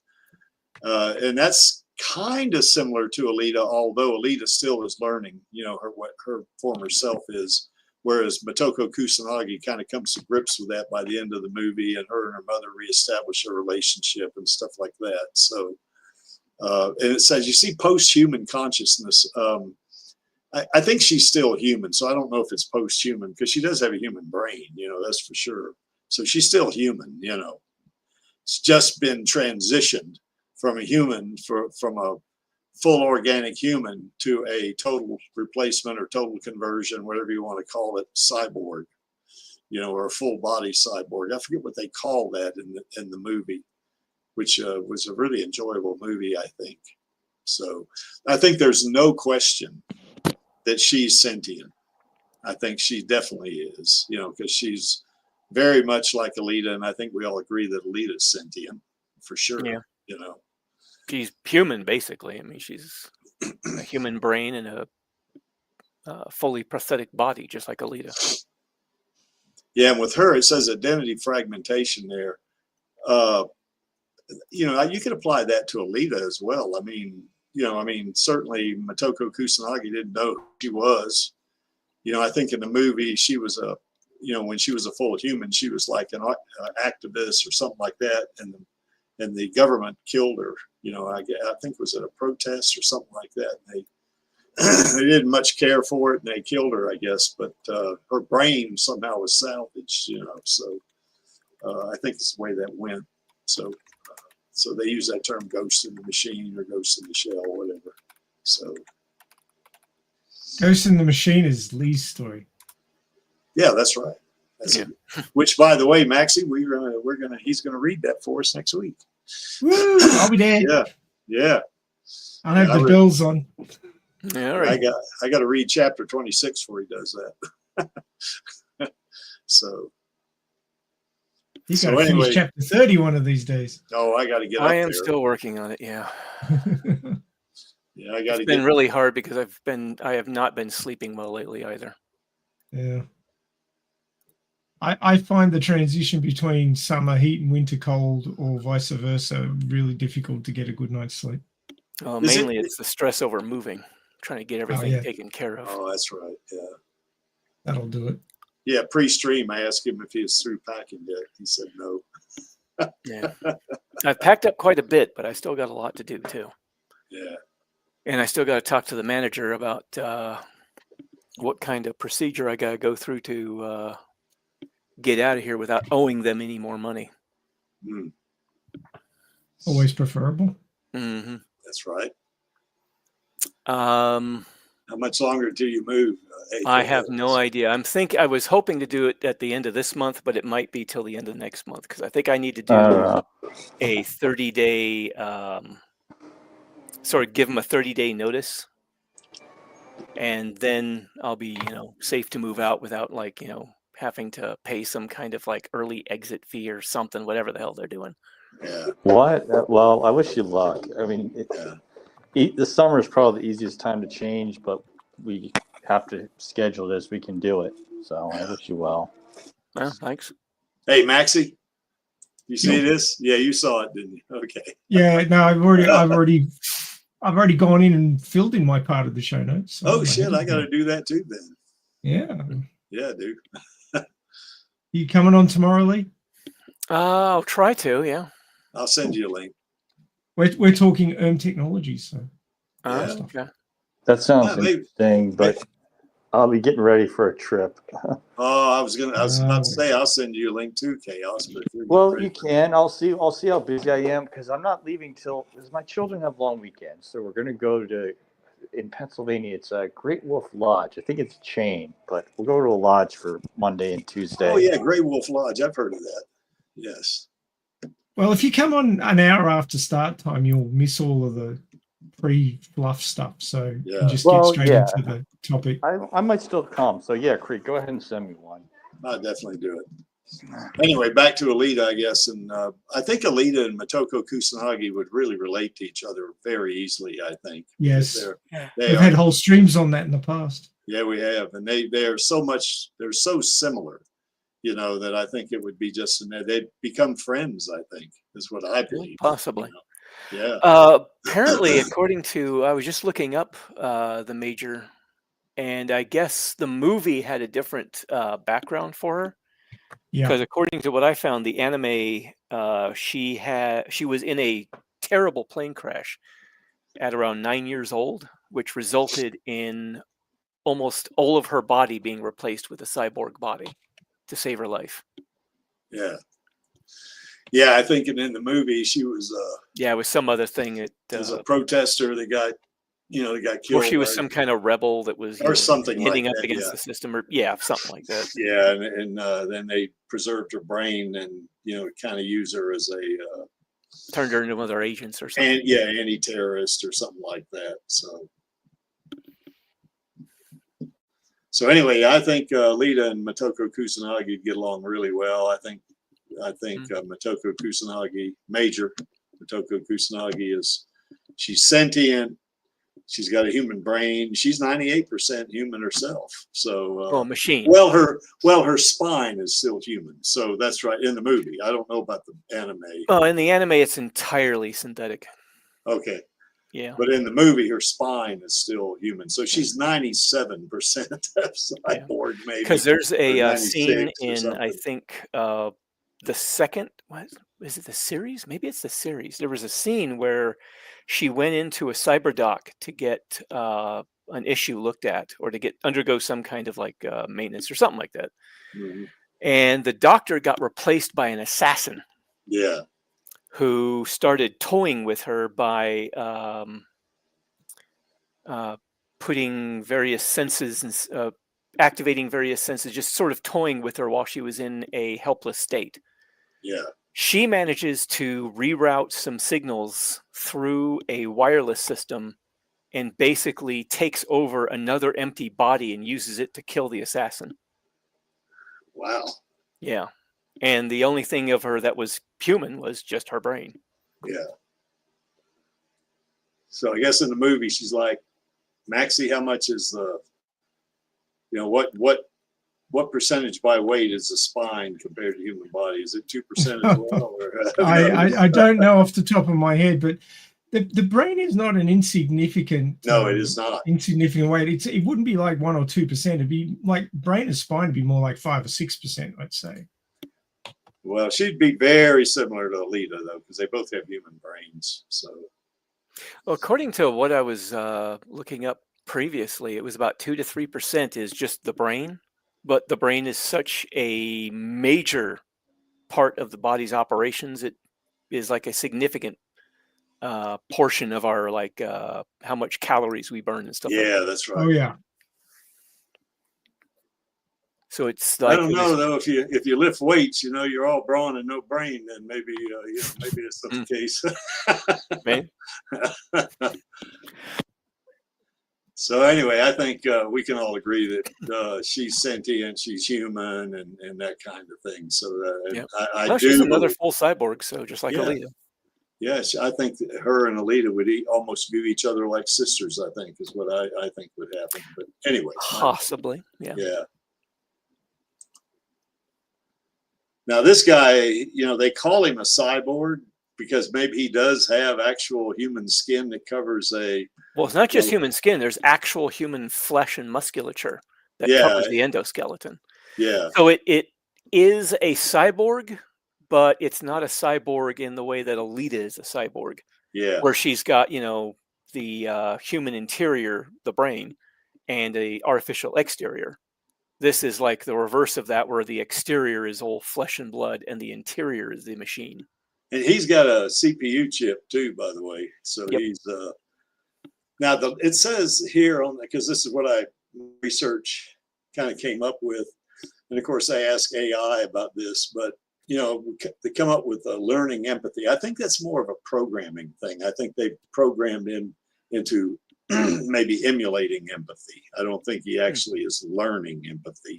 Well, according to Judgment Day, there was that scene where he was saying that his processor is a learning computer that can learn things if it's given enough time.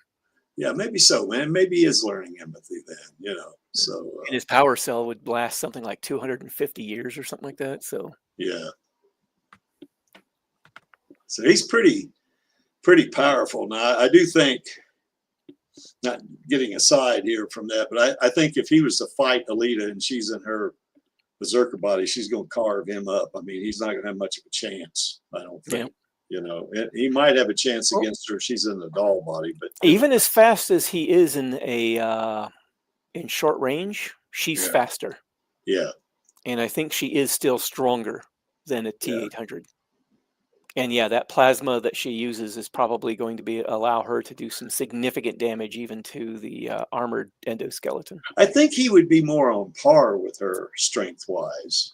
You know, I do think she's stronger, but I think he is sort of in the same ballpark with her. But what separates her from him, like you say, is that plasma weapon and the fact that, well, at least in the manga, where she runs Mach 6.5 or something like that. So and he can't run near that fast. He can run maybe 60 miles an hour or something like that, you know, but which is pretty fast for a human, obviously.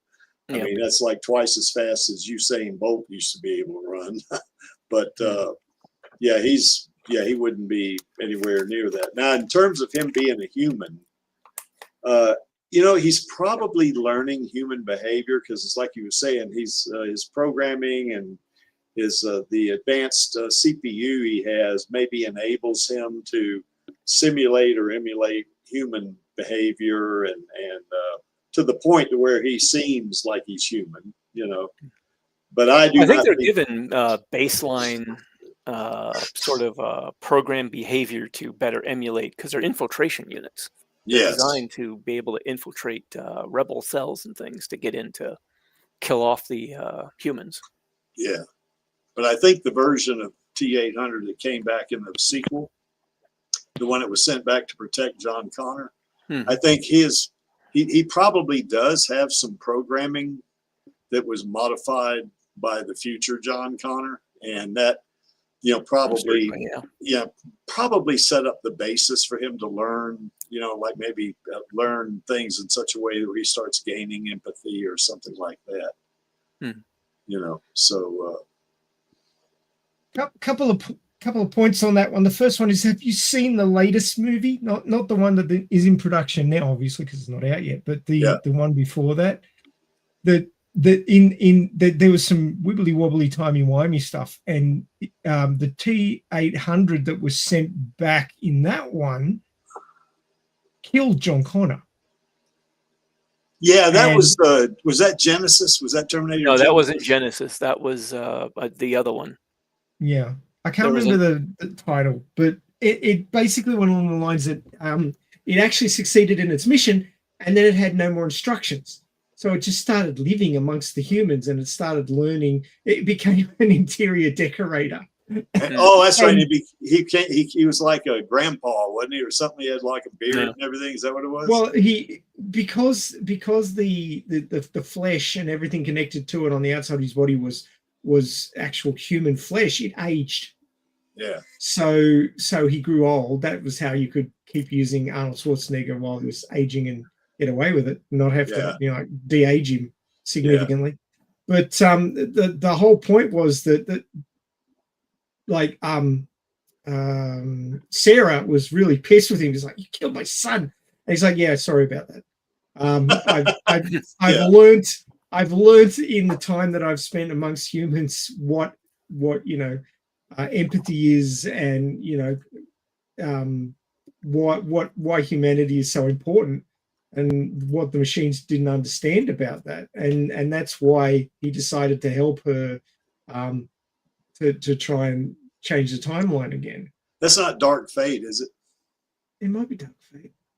It might be. I have to watch that. It wasn't a bad movie. I didn't mind it so much. But yeah, it was just interesting how the Terminator completed his mission and then was just like, "Well, what the fuck do I do now?" And it's, I'm an infiltration unit. I'll just infiltrate. That's fine. He became an interior designer. He's like walking around going, "I don't think those curtains go with the carpets." It's like, what? A Terminator is a interior designer. That is, I gotta see this movie. Yeah, it was like Sarah's just there going, "Eh?"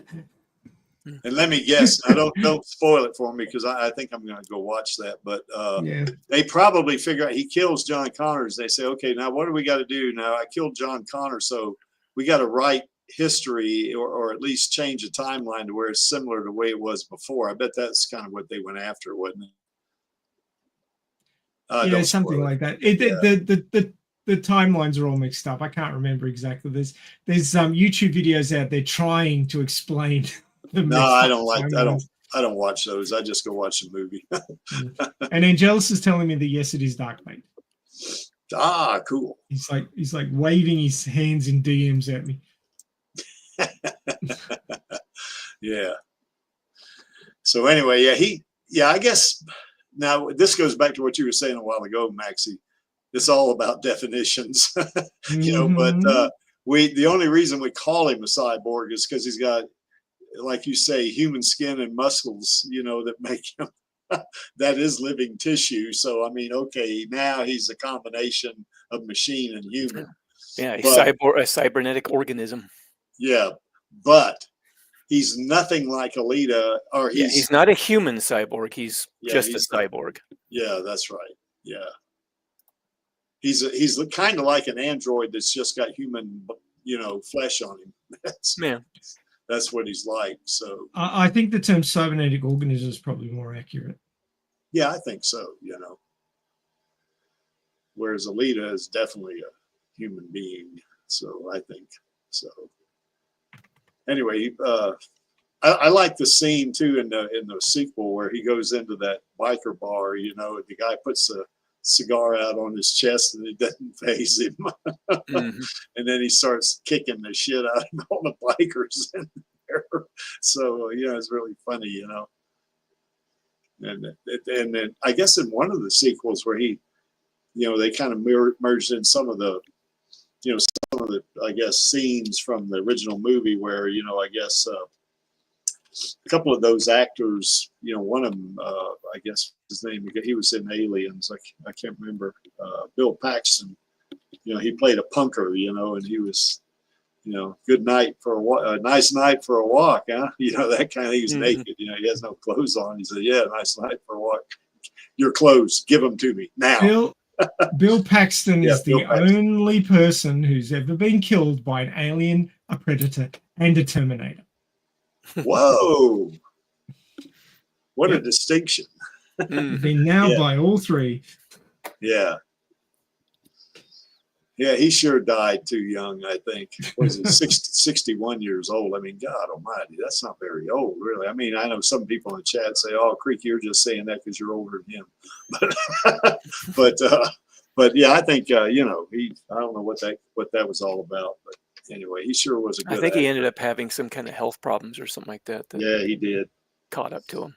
Yeah. Okay, well, let me move on to this guy right here. Now, this guy,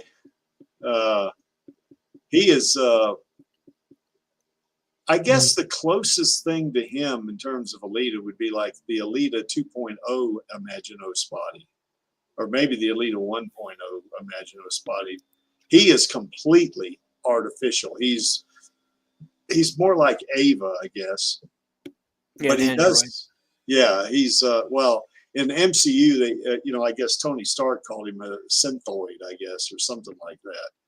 But he is definitely, there's nothing human about this guy. He is a combination. I guess there's two AIs, that it's kind of merged in him. And one was Jarvis, that was, I guess, Iron Man's original AI that was in his helmet and all that kind of stuff. Played by Paul Bettany, who just did voice on that one. Then, of course, when he becomes Vision, then he's got a lot of Jarvis in him, but he's also got some Ultron in him. And of course, Ultron was the bad guy, but he's kind of like a combination of good and bad, sort of. He does form a relationship with, I guess, the Scarlet Witch. Wanda Maximoff, Wanda Maximoff, to the point to where they run off together to Scotland, and of course they're found by the children of Thanos and all that stuff, and Thanos ends up killing this guy. But if you saw that series WandaVision, they bring him back, because Wanda has reality warping ability, so she brings him back to life, in this small rural town in, I think it's New Jersey, I think, or it could have been Pennsylvania. I can't remember. Chaos, you would know that, I think. But yeah, he does know love. I mean, he loves Scarlet Witch or Wanda Maximoff. And it says synthesized soul there. That's an interesting thought, isn't it?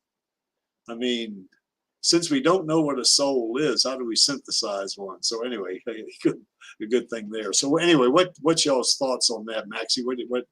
What's your view of Vision?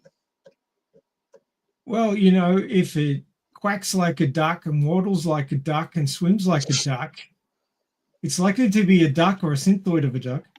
Yeah. Or a reasonable facsimile thereof. That's right. Yeah. Oh, I just realized what time it is. I may have to go here soon. Yeah, we're gonna call it here pretty quick, I think. Okay. Yeah. I don't. Oh, go ahead, Max. But yeah, I mean, you know, if something is created to function like a human to the point where it's indistinguishable, and I mean, his emotions and his interactions and stuff are indistinguishable from a human, but obviously he's a superhuman. He's like, he's not like everyday Joe Bloggs walking down the street. He's something spectacular, because everybody in the MCU is, surprisingly enough. Yeah. Yeah, I mean, human-esque, I guess, is as close as, or even superhuman-esque, because he's not really, there's nothing about him that's human. I mean, he's he's a machine, you know. I mean, I guess there was one scene in Ultron, Age of Ultron, which had a friend of mine saying, why did they call it Age of Ultron? It only lasted 3 days.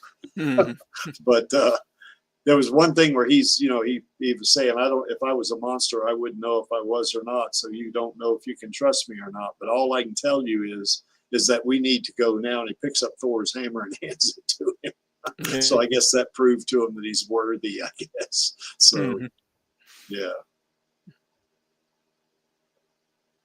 Anyway, I don't have a whole lot to say about this guy. I mean, he's certainly different than the others. I mean, he's more like Ava, I guess, than anything. Maybe somewhat like Data, but he's certainly, I mean, he's got powers that are way beyond humans. You know, Data was an artificially constructed being, but he's definitely sentient, definitely has. I mean, he has all those philosophical musings. I mean, he seems to come up with, have all these like various bits of wisdom floating around him that he's actually applies and things like that. He doesn't just, you know. Well, he is powered by the Mind Stone, which might mean he is sentient.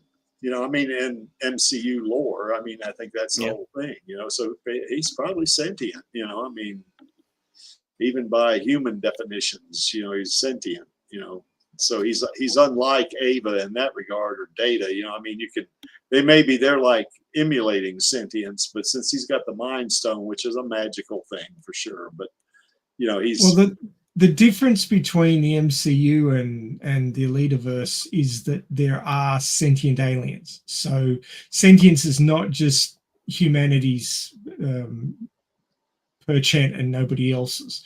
So if you can have sentient aliens, you can have sentient machines. That's fine. Yeah, that's true. It's no great leap.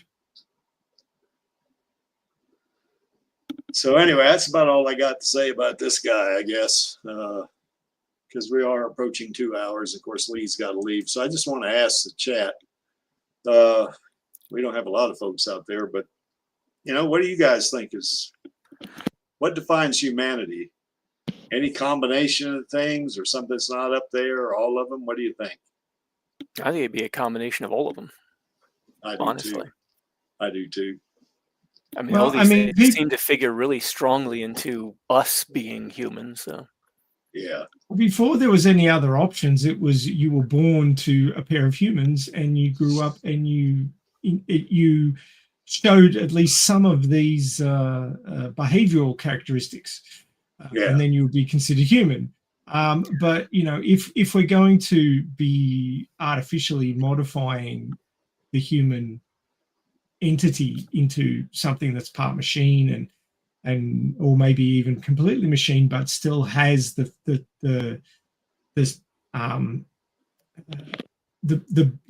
brain structural components of a human, is it a human, or is it a human simulation? It's one of those philosophical questions that's probably going to plague us till the end of time, till the heat death of the universe.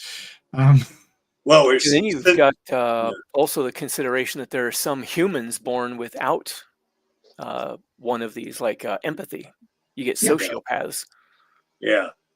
So, you know, are they still human? Well, yeah, probably, but not. We got a lot of humans that are born don't have any intelligence either. So they Don't worry, folks. We're not going to talk about politics, that's for sure. Like I said, it depends on the day and how you're feeling about it, and where the goalpost happened to be that day. So it's a bit of a muddy pool. Very difficult to see to the bottom. See, the problem with trying to figure out if somebody's sentient or not the problem with that is since what you would call the soul or sentience or, you know, the mind or whatever it is, it's not a tangible thing. So there's no way you can experiment on it. You know, I mean, you can take them through psychological tests and stuff like that.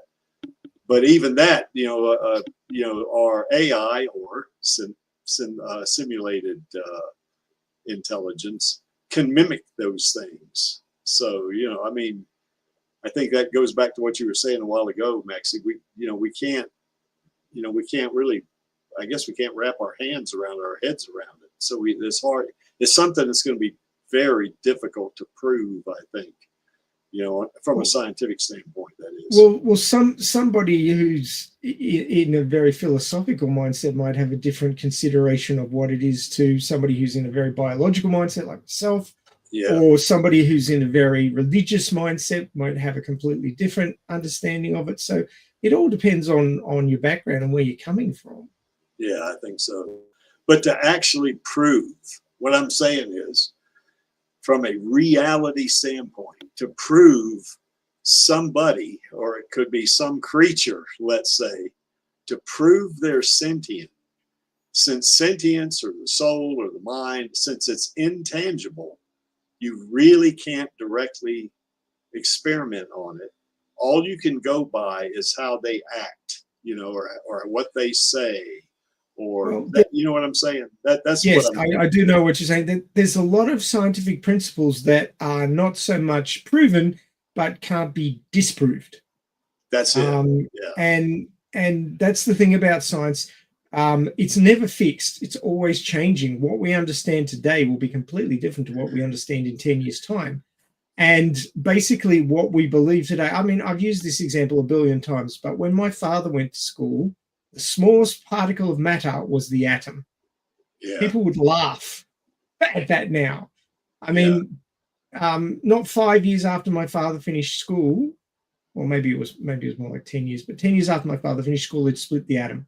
Yeah. And everything that he was taught was bullshit, because now they understood that there were subatomic particles. Yes. And then we get into the quantum realm and things start getting really complex and small and diverse. And, you know, it's all about what you understand at the time. I mean, people didn't even know that humans were made up of cells at one point.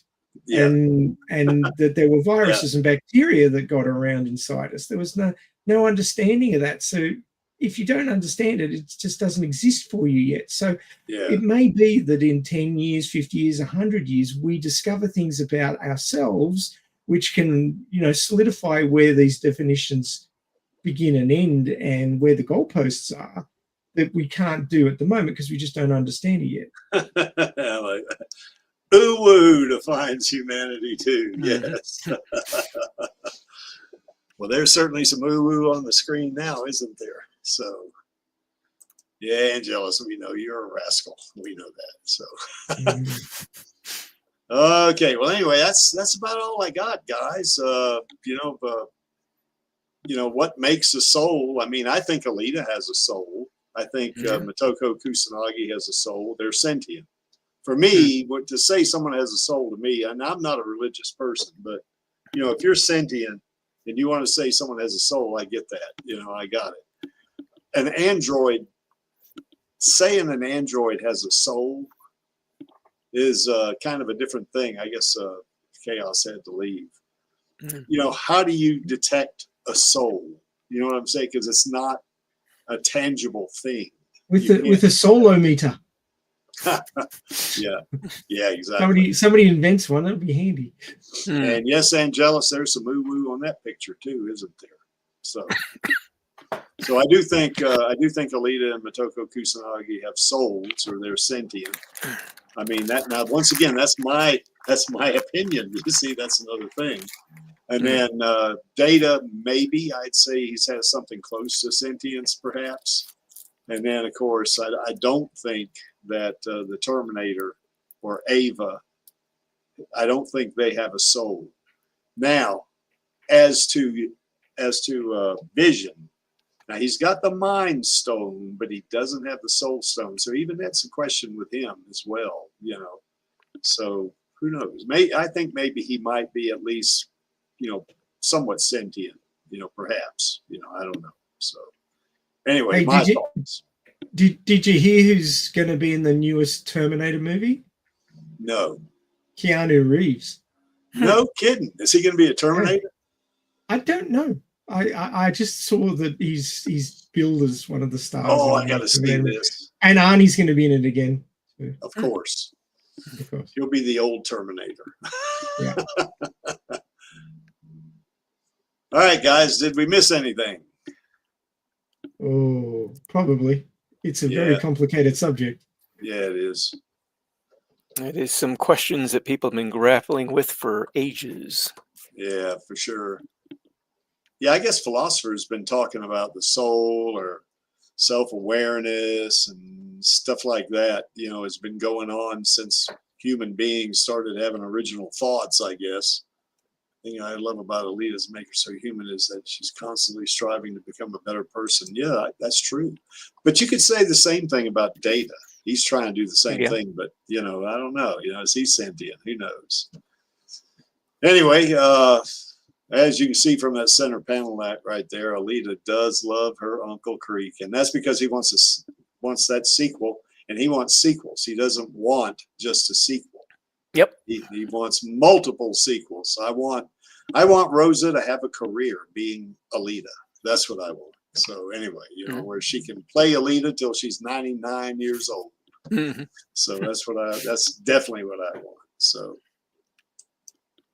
And speaking of such, there's our queen, Rosa. I mean, she is, in terms of being an actor, she is #1 in the Creeks book. And she's, she was phenomenal at that play I went to last year, just magnificent. She just, and, she was really fun for Charlie and I to talk to, and she was really nice to us, and we had a ball talking to her. I mean, she's really down to earth, and just from what little I know of her, I don't know her. I'm certainly not a friend or anything, but she just seems to me to be a really good person. And she loves her fans, and she loves being queen of the Elite Army. That's for sure.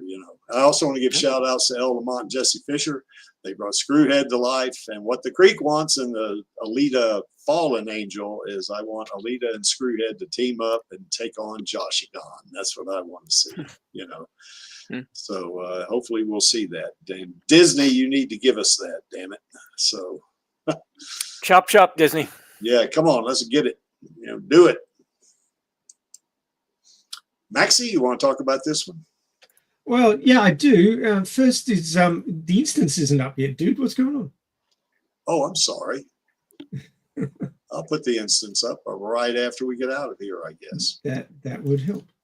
But you still got the topic, Maxie. I know. Just give me a second. I got to press a whole bunch of buttons to get this thing to work. Oh, you're going to do the Creek thing. You're going to push the wrong button. That's what you're going to do. Oh, I'm good at that. I'm so good at that. There we go. Pick up the share. Ah, there it is. Yeah, let me get that. Okay, so 25 hours after the start of this stream, if you head over to the Elite Army channel, you will catch the Radio Chaos live stream. It's episode 284, and the topic this week, tomorrow, is technology. Why was it so much better than Earth Tech? So that's the topic. It's kind of following on from last week's topic. So we're sort of expanding upon that, and it should be an interesting discussion. I think hopefully Lee can make it, and Chaos might pop in as well, and of course Creaky will be there because he presses all the buttons, the good ones, the bad ones, and the ugly ones. So yeah, we will be discussing technology. So if you're a tech head like a lot of us, if it's 23 hours before, this one is 23 hours before that one, then it's 25 hours after.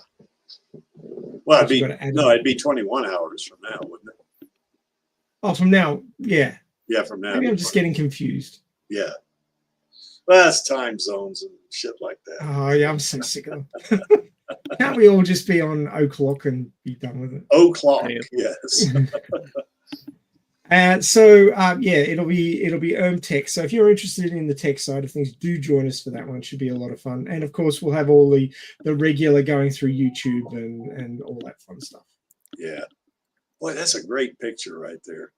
Isn't it? Yeah, I was just noticing that. Yeah, that's real nice. Maxie, shoot that picture to me. I can do that. Appreciate it. No worries.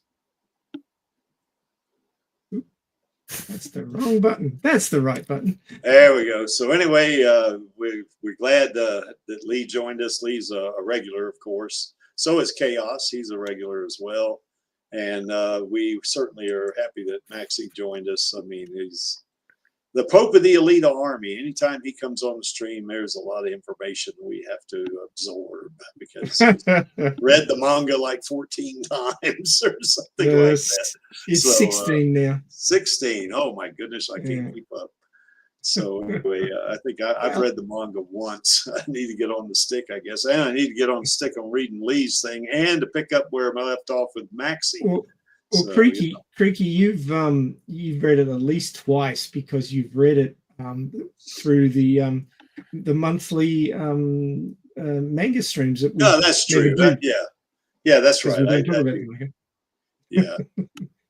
So anyway, we're glad these guys joined us. So all of them, because we have a lot of fun, on the stream as well as we do on the Radio Chaos stream, and it's just we want to keep our girl current, and we want to make sure that Disney knows that we are out here, and we're not giving up until we get that sequel to Disney. And I'm going to use colorful language here, but God damn us, give us a damn sequel. So we want it, Pretty please. Yeah, I guess I'll tone it down a little bit and say pretty please as well. So anyway, I see. I'm good cop, you're bad cop. Okay, got the magic word now. Yeah. Yeah. Now, if you want to join us, of course, you can join us for the Stammtisch afterwards. And here's the link. I put it in there a while ago, but just click on this link and I'll bring you in. I think Lee's got to leave, so he won't be here. Well, I haven't gotten an answer back yet, so I may not be doing what I thought I was doing. Okay, well, we'll be here for a little while anyway. If maybe if nobody shows up, we'll stay here at least 10 minutes, at least maybe 15. But click on that link and I will bring you in. That's for sure. Because we don't stream the Stammtisch after party. It's just us. It's just like a Zoom call or Microsoft Teams call or GoToMeeting or whichever service you use. It's like that. Nobody on the internet except us. There's us Alita types right here on the Alita live stream without streaming is going to see this. So and you'll get to talk to us and we'll answer questions and stuff like that. So, and if we got the Pope of the Elite Army here too, here's your chance to get a brain dump, as they would say. So, and I guess we are the Elite Army, and we are the most positive fandom on the internet. We support Alita and Rosa Salazar passionately and positively. We want that sequel, Disney, and we want the sequels, and we are here until you give us the sequel. And I'm going to say we're going to be here until you give us the sequels, because even after we get Alita Fallen Angel, Creek's still going to be doing videos, because at that point, I am going to want Alita 3, which will be Alita Avenging Angel. Yeah, I haven't got my trilogies yet, so I'm going to keep poking them with a stick. Yes. We're going to poke the bear, as they would say. So, we want those sequels. We want Rosa to be Alita, and, we're going to stay after it, Disney. We're not giving up. I know you think some folks in Disney might think they can outweight us, but they don't know me very well. So if they are thinking that, so, but anyway, you have a chance to make some money here. I mean, we have money just burning holes in our wallets and our pockets, and we want to give it to you. We want you to have that money. We will go to the movies to see it. We will buy merch. We will watch any series you put out so you can get us on the commercials. So, you can, there's money to be made, Disney. Come on, give it up. Let's go with it, Why is this image here? Well, that image is there is because I like it, and I'm running the stream, and I'm only here for our girl, to paraphrase Gruwishka, and our queen and the Alita army. So we're all here for our girl and our queen and the Alita army. And with that said, that only leaves one thing left to do, and that is the call to action on my count of 3. That would be 1, 2, 3. Film those sequels, baby. So anyway, we'll catch you next week on the Alita live stream, and we will see you tomorrow on Radio Chaos. Bye. Oh, yeah. Bye, guys. Bye. What's up, Alita Army? This is Hot Toys Alita, and I hope you enjoyed this week's Alita live stream. Please join my Uncle Creek, Angelus, and our other guests for next week's show. Remember, I do not stand by in the presence of evil, and film those sequels, baby. See you next time.